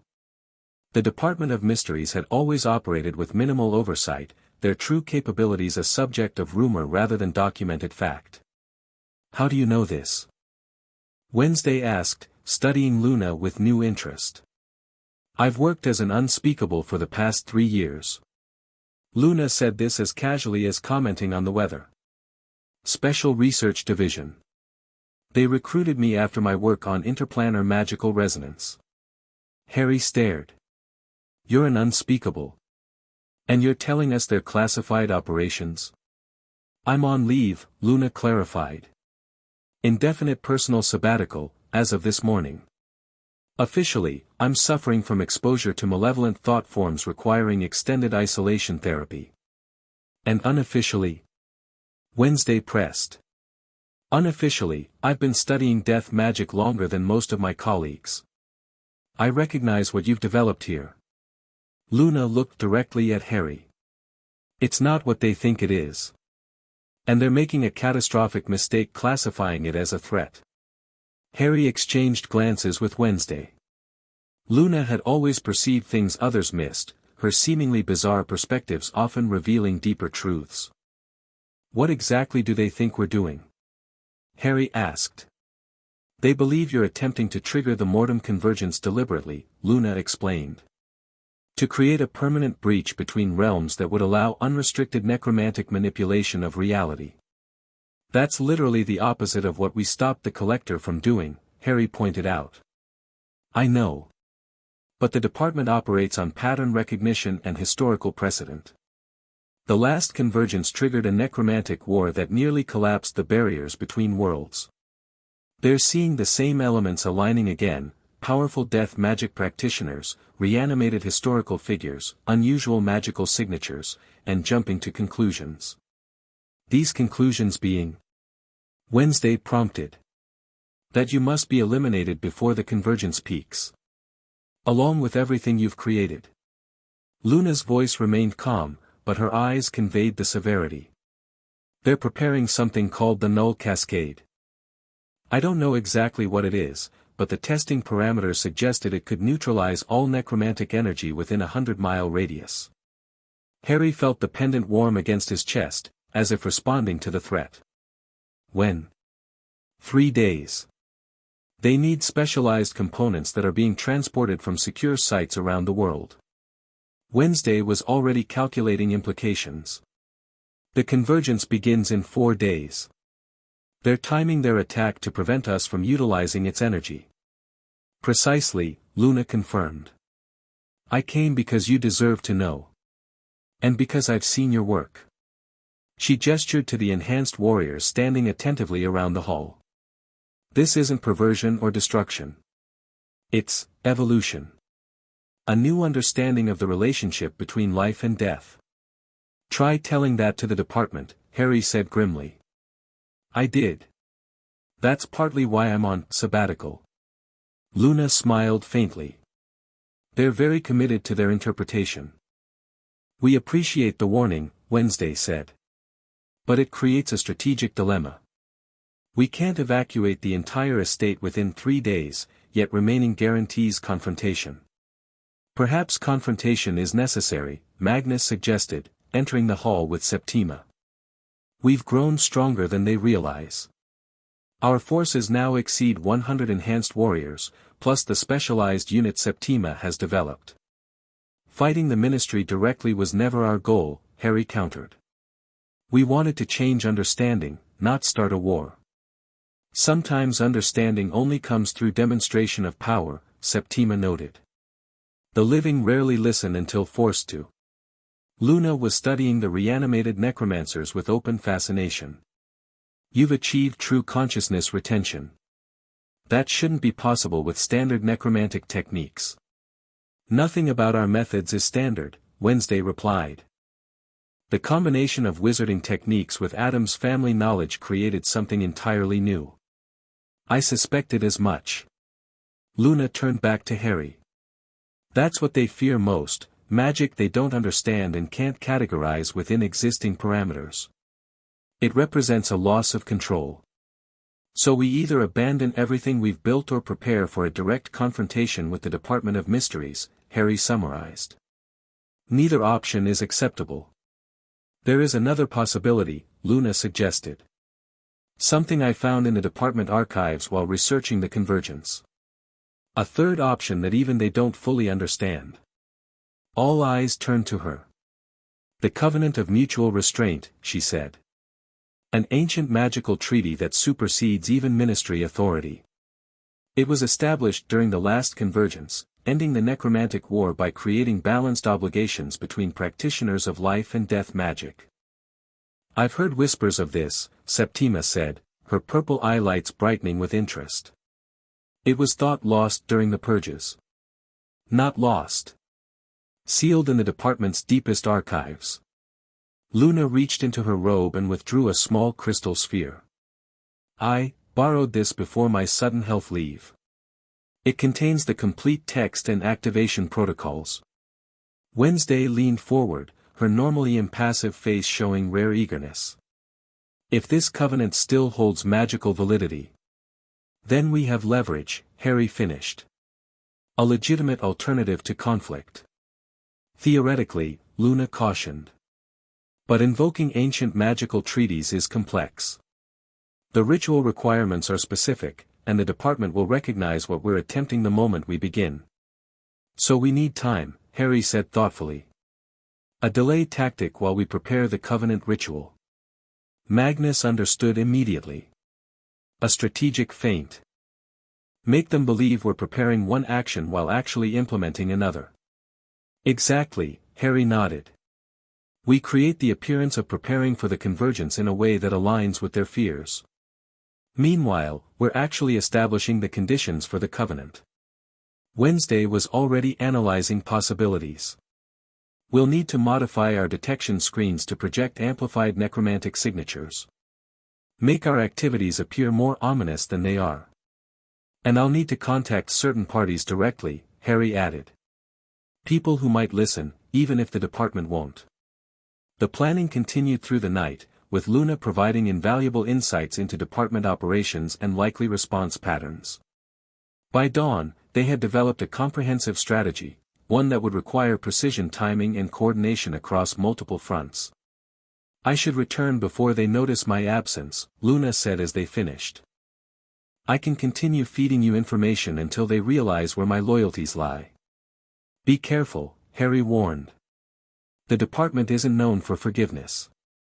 Luna smiled her dreamy smile. They won't be looking for me. I've charmed my office door to convince visitors I'm inside performing intensive self-healing meditation. The notice explicitly warns against interruption due to the risk of psychic contamination. Effective, Wednesday commented with approval. Simple but psychologically targeted. After Luna departed via the same hidden paths she had arrived on, Harry and Wednesday gathered their core team to implement the strategy. Septima would coordinate the magical projections, creating the illusion of increasing necromantic activity around the estate. Magnus would prepare the enhanced warriors for potential confrontation, positioning them for both defense and the specialized requirements of the covenant ritual. Most crucially, Corvus would work with Wednesday to translate and prepare the covenant text, identifying the exact requirements for successful activation. The ritual would need to be ready before the department launched their null cascade. And what will you be doing? Wednesday asked Harry as they divided responsibilities. Making direct contact with people who might still listen to reason, he replied. Starting with Kingsley. They'll be watching for communication attempts, she cautioned. Harry smiled grimly. Which is why I won't be using conventional methods. That evening, former Minister for Magic Kingsley Shacklebolt returned to his London home after a long day of diplomatic meetings. As current Special Envoy for International Magical Cooperation, he'd been briefed on the escalating situation with Harry Potter's necromantic activities, including the department's planned intervention. He'd expressed reservations about their approach, suggesting further attempts at negotiation, but had been overruled by the combined authority of Minister Blackthorne and the department's operational autonomy under the Omega Protocol. Sighing heavily, Kingsley poured himself a measure of fire whiskey and settled into his favorite chair. The green flames in his fireplace cast flickering shadows across the room, dancing in patterns that seemed almost, he froze, glass halfway to his lips. The shadows weren't random. They were forming words, need to talk. Not what it seems. Alternative exists. Kingsley set down his glass carefully. Potter? The flames flickered, and the shadows shifted. A figure stepped out of the darkest corner of the room, not physically present but a projection of some kind, semi-transparent but clearly recognizable as Harry Potter. Shadow projection, Kingsley identified, impressed despite himself. Advanced magic, even for you. Necessity breeds innovation, Harry's projection replied. I need 5 minutes of your time. Unmonitored, unofficial. Kingsley considered carefully. Technically, he should report this contact immediately. But his instincts, the same ones that had kept him alive as an Auror and guided him as minister, told him to listen. 5 minutes, he agreed. Then I decide what to do with the information. Fair enough. The projection solidified slightly as Harry increased the power to the connection. You've been briefed on the department's null cascade plan. It wasn't a question. I have. They consider it necessary given the proximity to the convergence. They're operating on incomplete information and historical prejudice, Harry countered. What we're doing isn't what they think. We're not trying to breach realms or trigger the convergence. We've discovered an approach to necromancy that restores rather than perverts. The enhanced undead army suggests otherwise, Kingsley pointed out dryly. They're not undead in the conventional sense. They retain consciousness, autonomy, and choice. Many of them were historical practitioners murdered during the purges, essentially political prisoners finally given justice. Kingsley's expression remained skeptical. Even if that's true, the timing remains problematic. The convergence is precisely why we need to avoid conflict now, Harry interrupted. There's an alternative to the department's approach. One they've deliberately concealed because it would limit their authority. The Covenant, Kingsley said, surprising Harry. Yes, I know about it. I was Minister, Potter. I had access to information even the department thought was restricted. The projection flickered briefly as Harry processed this. Then you know it provides a framework for balanced coexistence. A way to regulate necromantic practice without wholesale suppression. I also know it hasn't been invoked in 7 centuries, Kingsley countered. The magical requirements are extraordinarily specific, and the enforcement mechanisms are problematic by modern standards. More problematic than the department deploying experimental magic designed to obliterate an entire category of magical practice. Harry challenged. The null cascade won't just affect my people. It will destabilize death magic itself during the convergence, potentially causing the very catastrophe they claim to be preventing. Kingsley was silent for a moment, considering. You're certain of this? We have an unspeakable who's verified the cascading effects. The department is either ignorant of the full consequences or willing to accept collateral damage to eliminate what they perceive as a threat. And your alternative? We activate the Covenant before the convergence peaks. Establish binding magical parameters that protect both sides' interests. No realm breaches, no suppression, regulated balance enforced by magic older than the ministry itself. The former minister's training in magical law gave him immediate insight into the implications. That would supersede current ministry authority on necromantic regulation. It would, Harry acknowledged. Which is why they've kept it buried. But it would also prevent the catastrophe they claim to fear, while allowing ethical necromantic practice to continue under defined constraints. Why are you telling me this? I'm no longer minister. Because Blackthorn respects you. The department respects you. If you advocate for exploration of this alternative, they might delay the null cascade long enough for us to demonstrate the Covenant's viability. Kingsley studied the projection thoughtfully. You've changed, Potter. This level of strategic thinking wasn't your hallmark before. I've had good teachers, Harry replied with a small smile. Both living and reanimated. After a moment's further consideration, Kingsley nodded. I'll speak with Blackthorne and the department head. I make no promises beyond that. That's all I ask. Just enough delay to show there's a better way than mutual destruction. As the projection began to fade, Kingsley added, Potter, the department won't appreciate being outmaneuvered. If they realize you're attempting to invoke the Covenant, they might accelerate their timeline. I'm counting on you to prevent that, Harry replied as his image dissolved into shadow. After the projection disappeared, Kingsley remained seated, contemplating both the conversation and his next actions.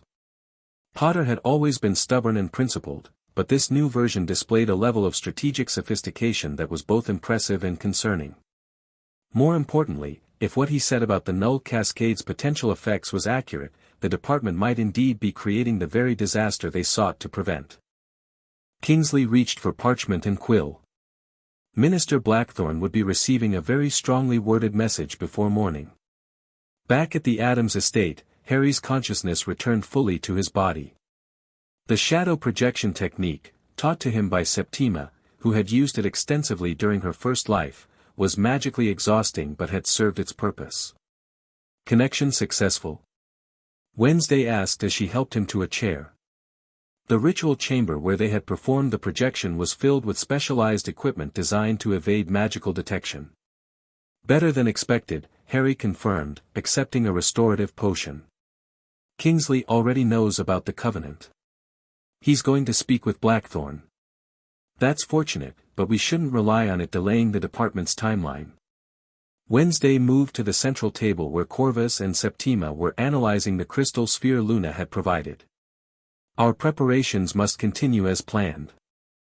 The sphere contained not just the Covenant text but complex magical schematics for the activation ritual. Unlike modern wizarding contracts that simply required signatures or verbal agreements, the Covenant was designed to integrate directly with the fundamental magical currents that govern the boundaries between life and death. The requirements are extensive, Corvus reported, indicating the projected diagrams. 7 focal points arranged in specific relationship to ley line intersections.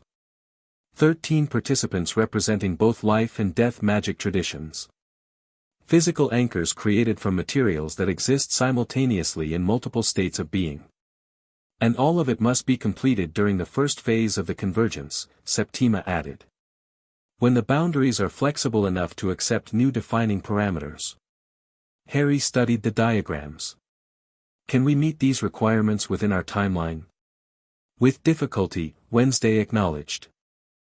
The physical components are manageable, the Adams collections include most of the required materials. The ley line alignments are favorable in this region, which is partly why the estate was built here. The challenge will be the 13 representatives, Septima continued. We need practitioners from both traditions who will voluntarily participate in the ritual. Our reanimated colleagues satisfy the death magic requirements, but we still need living wizards willing to represent life magic. And they need to be powerful enough to balance the equation, Corvus added. Not just any wizards will suffice. Harry considered the problem. Luna will participate. And I might be able to convince a few others, depending on how Kingsley's intervention proceeds. We need contingencies regardless, Wednesday decided. Magnus forces can secure the ritual sites, but we should prepare alternative approaches for each requirement in case circumstances change. As they continued refining their preparations, a disturbance from the estate's perimeter interrupted their work. One of the enhanced warriors appeared at the chamber entrance. Movement at the Ministry containment line, it reported in the resonant voice common to all their restored forces. New arrivals. Different uniforms. Harry and Wednesday followed the warrior to the observatory tower, where they could observe the activity beyond their boundaries. Through specialized viewing equipment, they could see that the regular Ministry forces were being supplemented by wizards in distinctive gray robes with silver insignias. Department of Mysteries field operatives, Harry identified. They don't usually deploy openly. They're establishing additional containment wards, Wednesday observed. More sophisticated than the standard Ministry barriers. Magnus joined them, his green eyelights narrowing as he studied the deployment. They're positioning for a coordinated assault. Standard encirclement tactics, but with specialized focus points that align with our ley line intersections. They know, Harry realized. They've identified the Covenant anchor points and they're moving to block them specifically. Someone has provided them with detailed intelligence about the estate's magical geography, Wednesday concluded. A comprehensive understanding that goes beyond standard mapping. We need to accelerate our timeline, Harry decided. If they're already positioning to block the Covenant activation, we can't wait for Kingsley's diplomatic intervention. The ritual isn't fully prepared, Septima cautioned as they returned to the work chamber. We're missing several critical components and haven't secured the necessary life magic representatives. Then we adapt, Harry replied firmly. What's the minimum configuration that could establish even a preliminary framework? Something that would create enough of a foundation that the department couldn't simply dismiss it. Corvus and Wednesday exchanged glances, then began rapidly recalculating the ritual parameters. 3 anchor points instead of 7 would establish a basic triangulation, Corvus suggested. Less stable, but potentially viable as a preliminary framework. And 7 representatives total instead of 13, Wednesday added. 3 from each tradition, plus 1 neutral mediator to balance the equation. Harry nodded. That's more achievable within our compressed timeline. We have the 3 death magic practitioners covered with you, Septima, and Magnus. I can represent life magic alongside Luna, and we need one more. Who would serve as the neutral mediator? Septima asked. That position requires someone with balanced understanding of both traditions. Before Harry could respond, another enhanced warrior appeared with urgent news. Visitors at the eastern boundary, it reported. They bypassed the ministry containment through unknown means. They request an audience with Harry Potter. Identification. Wednesday demanded. 3 individuals. They identify themselves as Hermione Granger, Ron Weasley, and Neville Longbottom. Harry's eyebrows rose in surprise. My friends. Here without ministry authorization, based on their approach. It could be a department trap, Magnus cautioned. Unlikely, Wednesday countered. The department would use more direct methods now that they've committed to intervention. And their arrival is too convenient to be coincidence. Kingsley must have contacted them after our conversation, Harry surmised. Bring them to the reception hall, but maintain full security protocols. 20 minutes later, Harry faced his oldest friends across the grand reception hall. The atmosphere was tense, with enhanced warriors positioned strategically around the perimeter and Septima observing from a discreet distance. This is about the craziest thing you've ever done, Ron said without preamble. And that's saying something. Good to see you too, Ron, Harry replied with a faint smile. Kingsley contacted us, Hermione explained, getting straight to business. He said you're attempting to invoke something called the Covenant of Mutual Restraint as an alternative to conflict with the department. That's right. He also said the department is planning something called a null cascade that could destabilize magical boundaries during the convergence, Neville added. Potentially causing widespread necromantic bleed-over effects. Harry nodded. That's our assessment as well. Why should we believe your version over the department's? Ron challenged, though his tone was more questioning than hostile. Because you've seen our work firsthand, Harry replied. During the joint operation against the Collector. You witnessed the difference between perverted necromancy and our restoration approach. We saw something different, Hermione acknowledged cautiously. But that doesn't necessarily make it safe or sustainable. Which is exactly why the Covenant is the right solution, Harry pressed. It doesn't grant unlimited freedom for necromantic practice. It establishes mutually binding constraints that protect both traditions' interests while preventing the kind of abuses the Ministry fears. Neville had been studying the enhanced warriors with professional interest. As the Hogwarts herbology professor, he had developed a surprisingly sophisticated understanding of life and death cycles through his work with magical plants. These aren't inferi, he noted. The magical signature is fundamentally different. More integrated, less imposed. They retain consciousness and autonomy, Harry confirmed. Most were practitioners killed during the historic purges, essentially victims of magical persecution given a second chance at existence. That's a rather romantic way of describing reanimated corpses, Ron pointed out. Says the man who worked alongside them to defeat the Collector, Harry countered without heat. You saw their tactical intelligence and coordination firsthand. That's not possible with mindless undead. Hermione had been quietly assessing the entire situation with her characteristic thoroughness. The department is committed to the Null Cascade. They believe it's the only way to prevent catastrophic necromantic expansion during the Convergence. Based on incomplete historical records and institutional bias, Harry argued. The Covenant provides a better alternative, one that addresses legitimate concerns while avoiding unnecessary destruction. And you need our help to activate it, she concluded. That's why Kingsley sent us. Harry nodded. The ritual requires balanced representation from both traditions. We have the death magic practitioners covered, but we need willing participants from the life magic tradition. And you expect us to just sign up for an ancient necromantic ritual? Ron asked skeptically. It's not necromantic, Wednesday corrected, joining the conversation. The Covenant specifically requires balanced input from both traditions. Neither can dominate the process. Which is precisely why it works, Harry added. It creates magical equilibrium that neither side can unilaterally override. A tense silence followed as the three visitors considered the proposal. Finally, Hermione spoke for the group.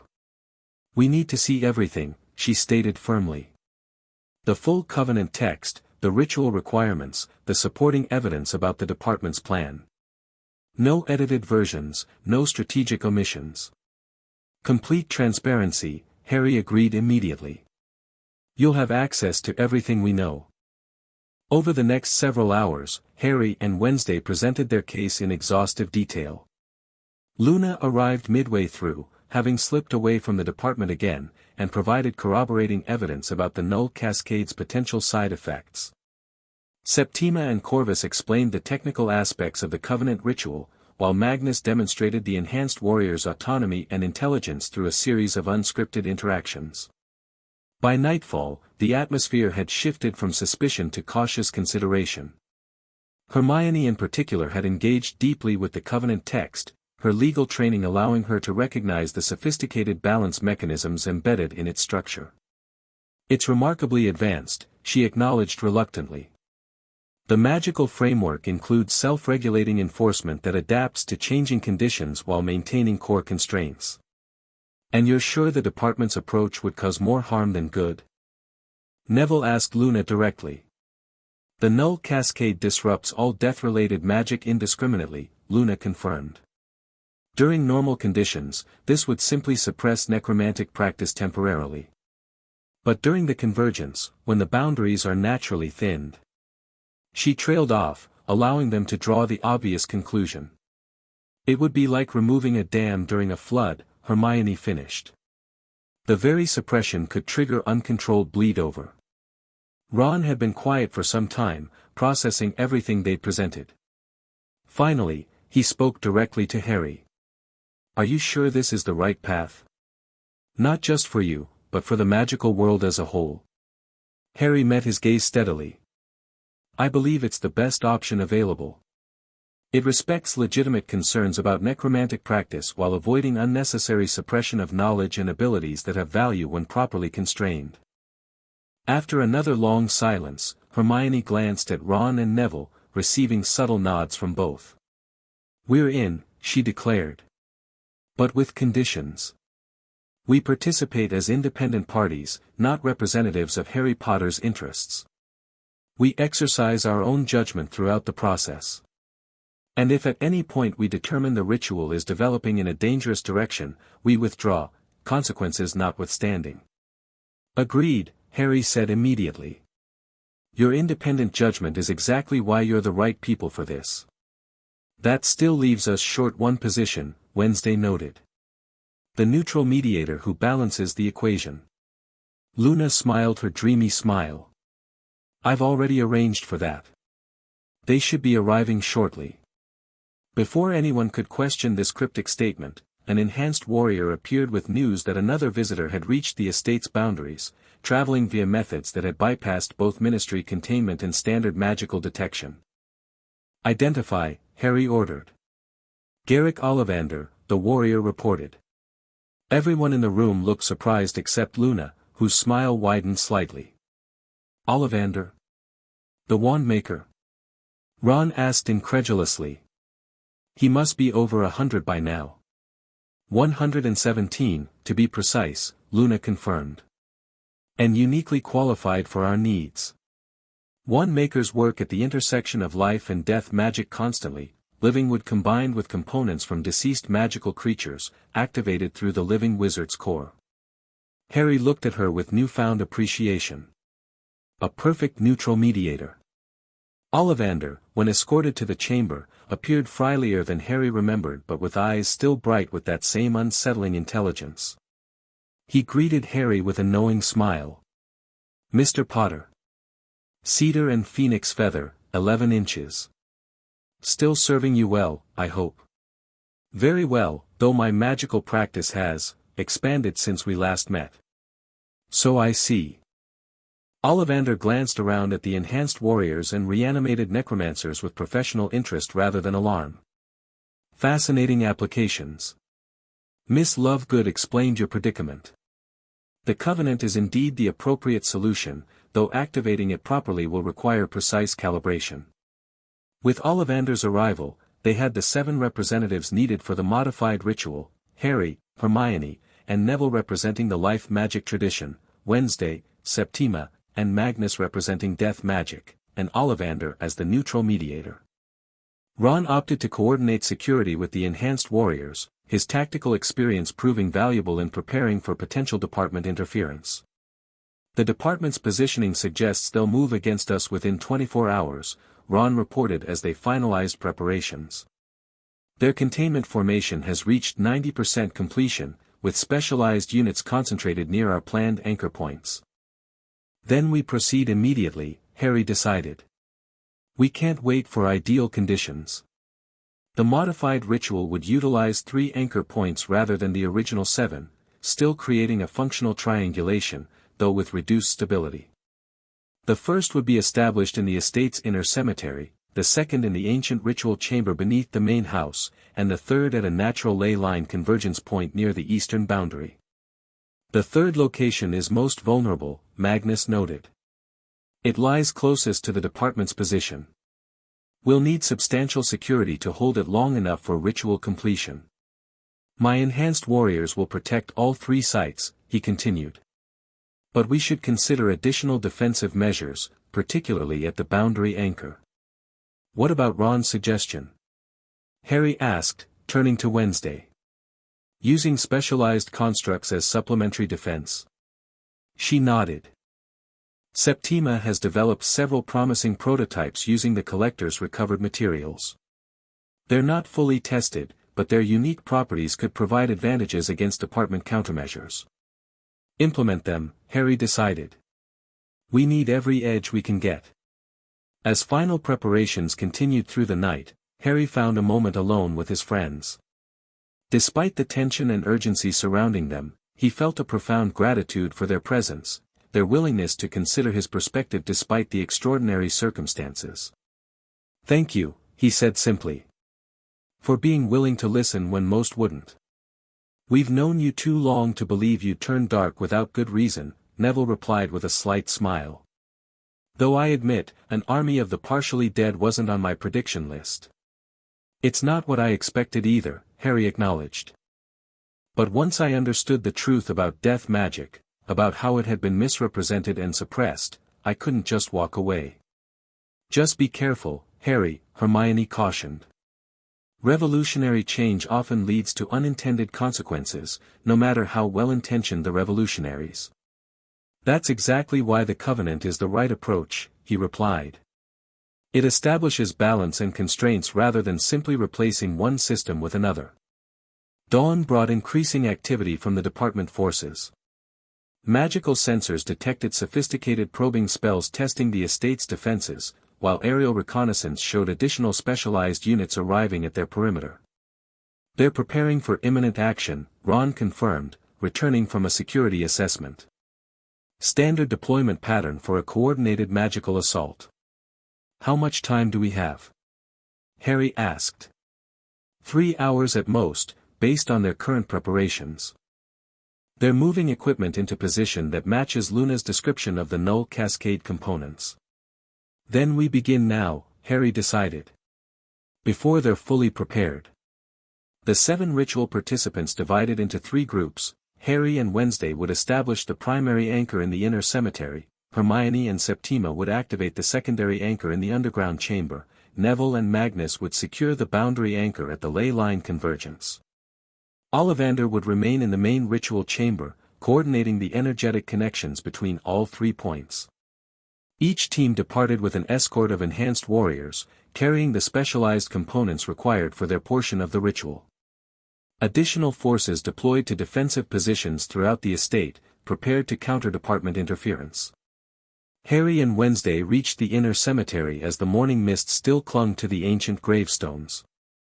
The location had been carefully chosen, a natural depression where family ley lines converged beneath a circle of 7 yew trees. Perfect conditions, Wednesday noted as they prepared the ritual space. The residual death magic from generations of Adam's burials will amplify the anchor's stability. They worked with practiced efficiency, arranging components in precise patterns while the enhanced warriors established a protective perimeter. The central focus, a crystalline structure containing elements from both magical traditions, was positioned exactly at the convergence point of the cemetery's ley lines. Status check, Harry communicated through a specialized linkage established for the operation. Hermione, Neville, are you in position? Secondary anchor site prepared, Hermione confirmed. Septima says the underground chamber is responding well to the initial alignments. Boundary anchor under pressure, Neville reported, his voice tense. Department forces are concentrating in this direction. Magnus has deployed additional warriors, but we're facing sophisticated countermeasures. Hold as long as possible, Harry instructed. We need all 3 anchors active simultaneously for the triangulation to establish. Understood. Neville's communication cut off abruptly. Neville? Neville. Harry called, but received no response. Department interference, Wednesday assessed. They're targeting our communication links systematically. Harry made a quick decision. We proceed regardless. Establish this anchor, then move to support the boundary team if needed. They began the ritual, combining elements from both traditions in a carefully calibrated sequence. The pendant against Harry's chest grew warm, resonating with the death magic saturating the cemetery grounds. Wednesday's specialized knowledge guided the process, her hands moving with precise gestures as she directed the flow of energy. The crystalline focus began to glow as it absorbed the combined power of their working. Patterns of light, green from Harry, midnight blue from Wednesday, spiraled through its structure, creating a stable matrix that anchored itself to the ley line convergence beneath them. Primary anchor established, Wednesday confirmed as the crystal stabilized. 50% more effective than projected, likely due to the cemetery's natural resonance.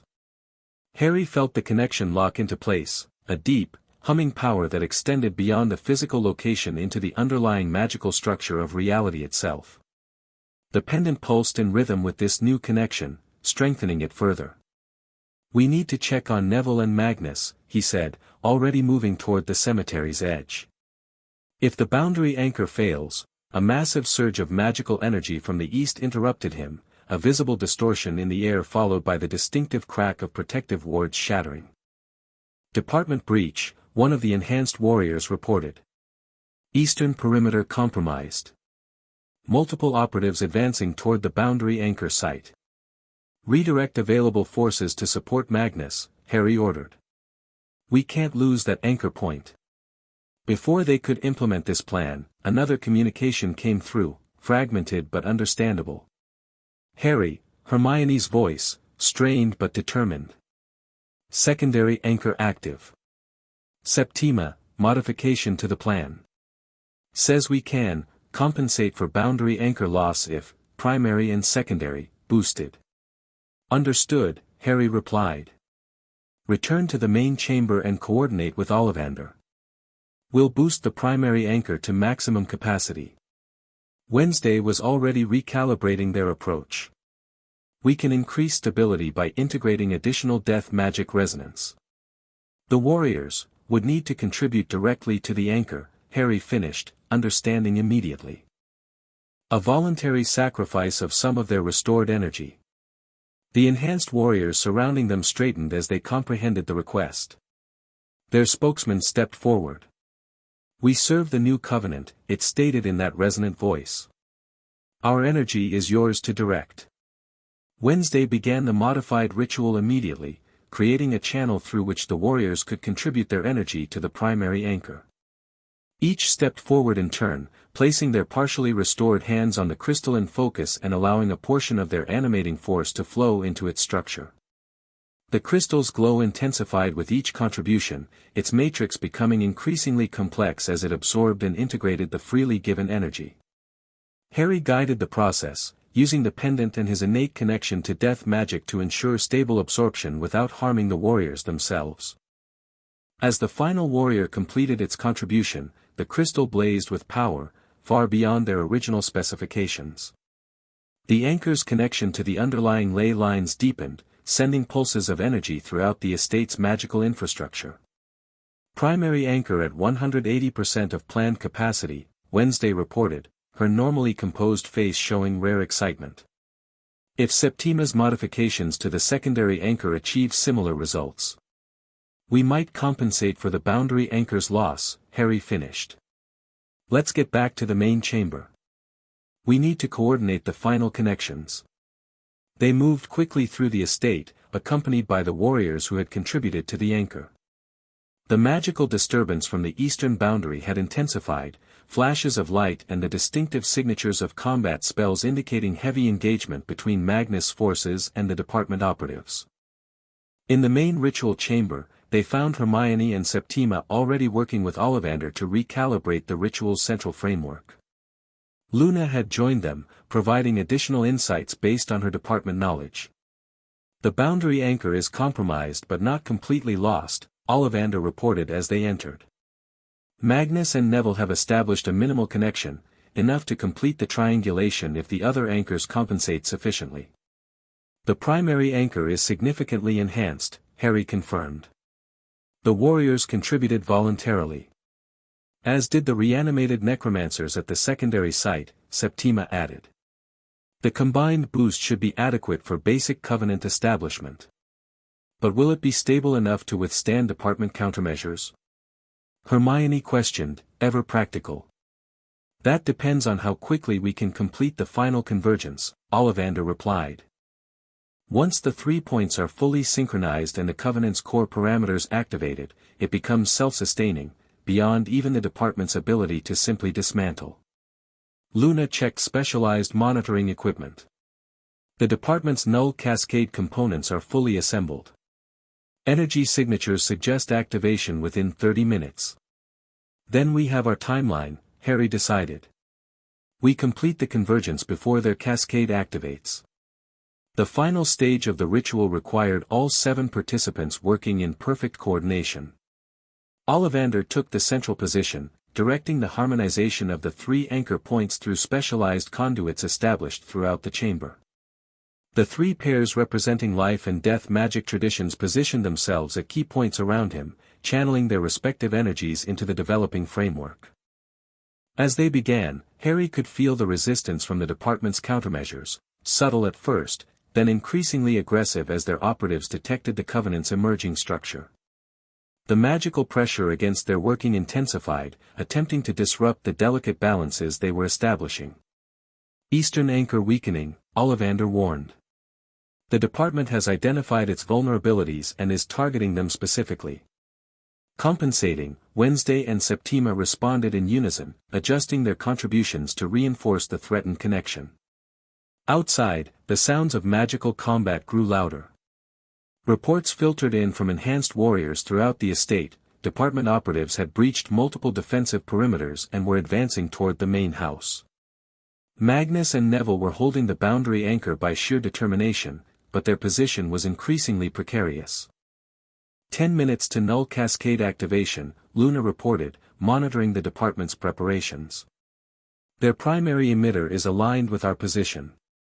Harry felt sweat beading on his forehead as he channeled more power into the Covenant framework. The pendant burned against his chest, drawing deeper on his connection to death magic than ever before.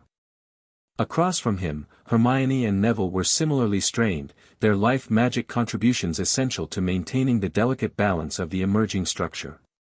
"We need more time," Hermione gasped as a particularly strong countermeasure struck the ritual matrix, causing visible distortions in the energetic patterns they were weaving.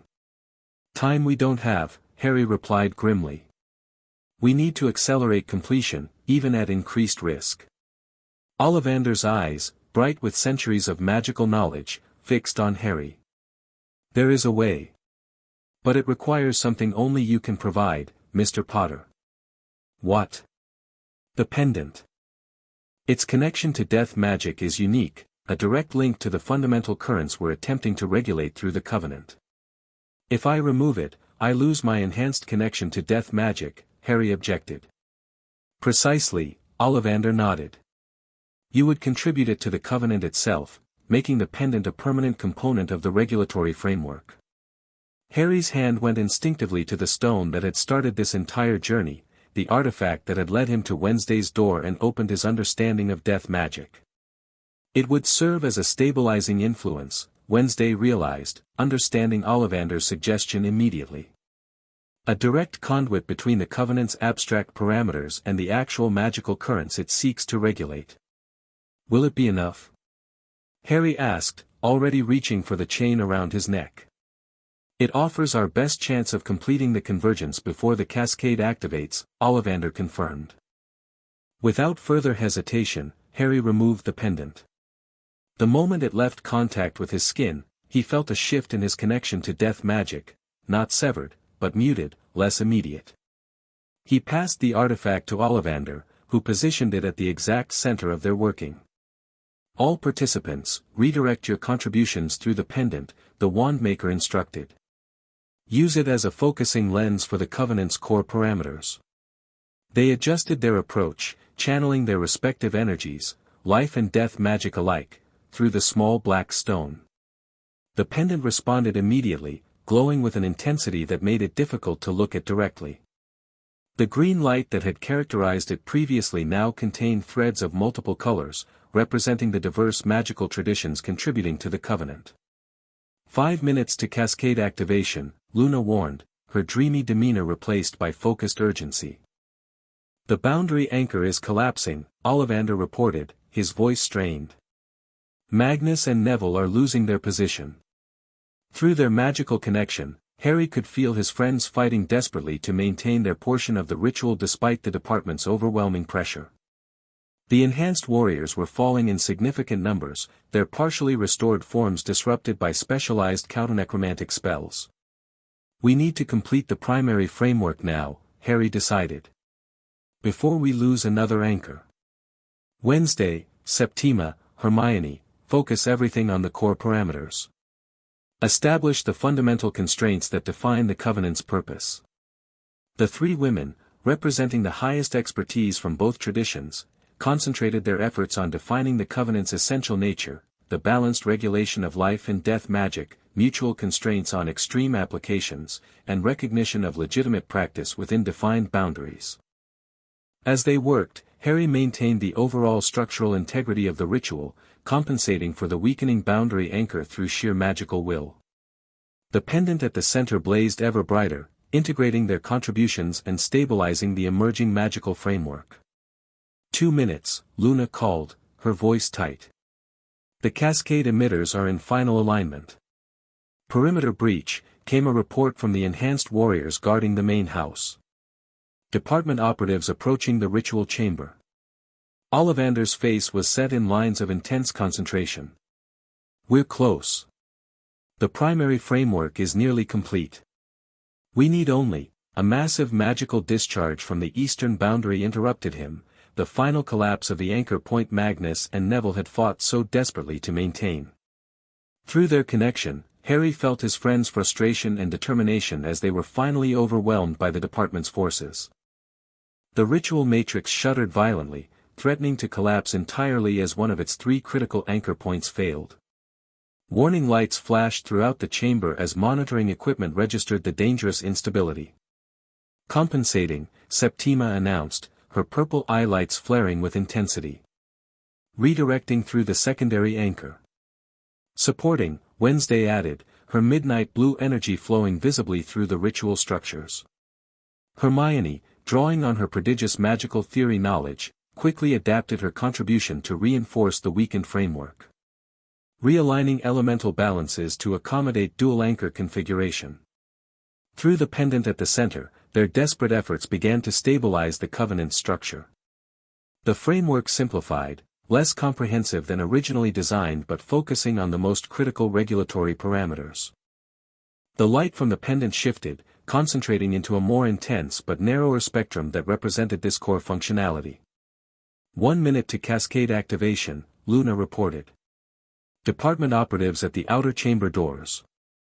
Harry made a final, desperate decision. Ollivander, can we activate the Covenant with just the core parameters established? Implement the fundamental framework and leave the details for later development. The Wandmaker's ancient eyes narrowed in calculation. Possible but unprecedented. The Covenant would be incomplete. Functional but with significant ambiguities that would require interpretation. Better than complete failure, Harry decided. Everyone, channel everything you have into establishing the core Covenant parameters. Forget the extensions, forget the details. Focus on the fundamental purpose, balanced regulation of life and death magic. With grim determination, all 7 participants concentrated their remaining magical energy into this narrowed objective. The pendant at the center absorbed their contributions, its light stabilizing into a steady, powerful radiance that represented the Covenant's essential nature. 30 seconds, Luna warned. The chamber doors shuddered as department operatives began magical disassembly of the protective enchantments. Ready for activation, Ollivander announced. On my mark, now. 7 voices spoke the activation phrase in perfect unison, words in an ancient language that predated modern magical classification. The pendant flared with blinding intensity, and a wave of power expanded outward from the ritual chamber, passing through physical barriers as if they didn't exist.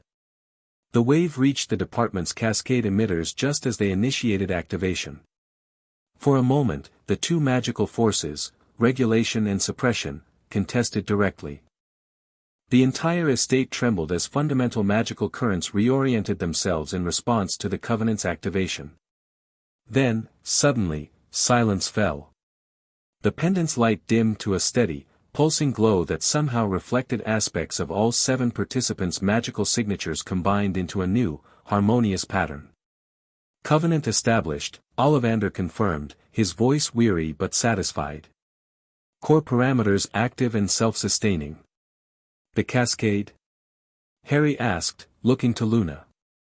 She checked her monitoring equipment, eyes widening in surprise. Neutralized. Not destroyed, but reconciled. The Covenant has integrated it as part of the regulatory framework, converting its suppressive function into a balancing mechanism. Before they could fully process this unexpected outcome, the chamber doors finally yielded to the department's efforts. Operatives in gray robes flooded into the room, wands raised, only to stop short at the sight of the pulsing pendant at the center of their ritual configuration.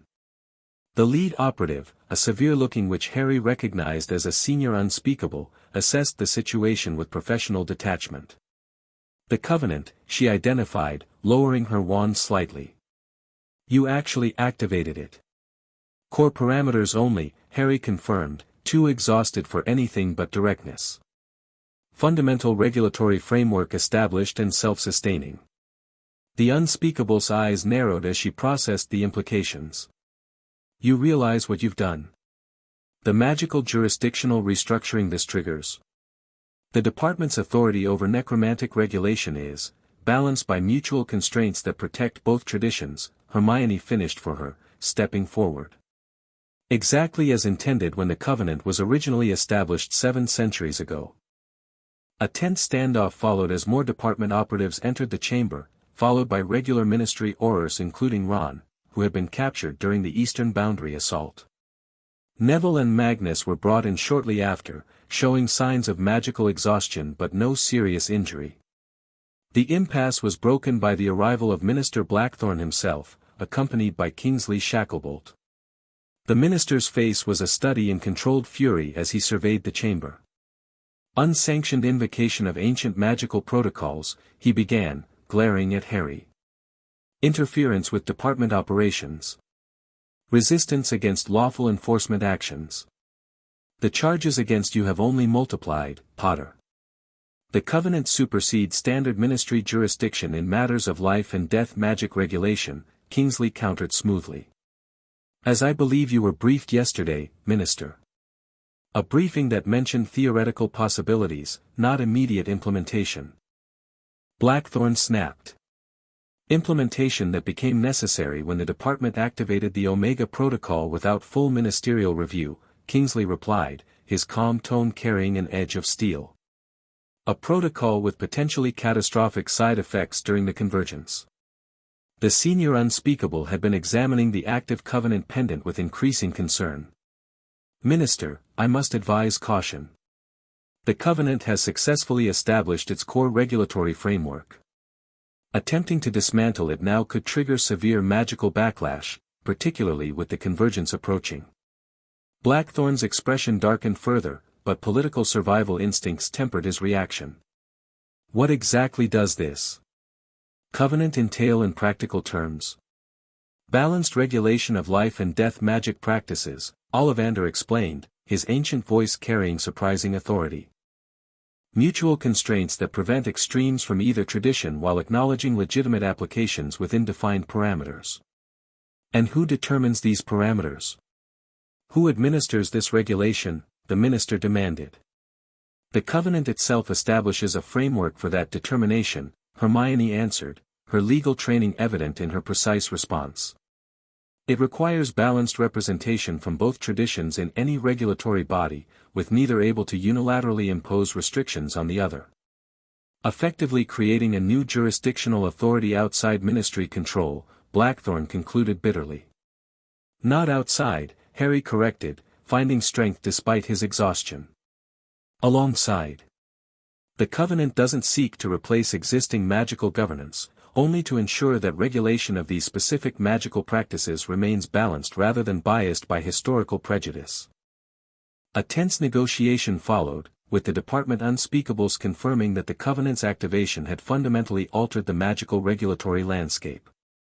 Their own instruments verified that the core parameters were indeed self-sustaining, drawing power from the approaching convergence to establish a new equilibrium between life and death magic. Faced with magical reality that even ministerial authority couldn't simply override, Blackthorn reluctantly acknowledged the new situation. This isn't over, Potter. The practical implementation of this covenant will require extensive negotiation and formalization. Exactly as it should be, Harry agreed, surprising the minister. That's the point of the covenant, to create a framework for balanced discussion rather than unilateral suppression. As the immediate crisis subsided, attention turned to practical matters.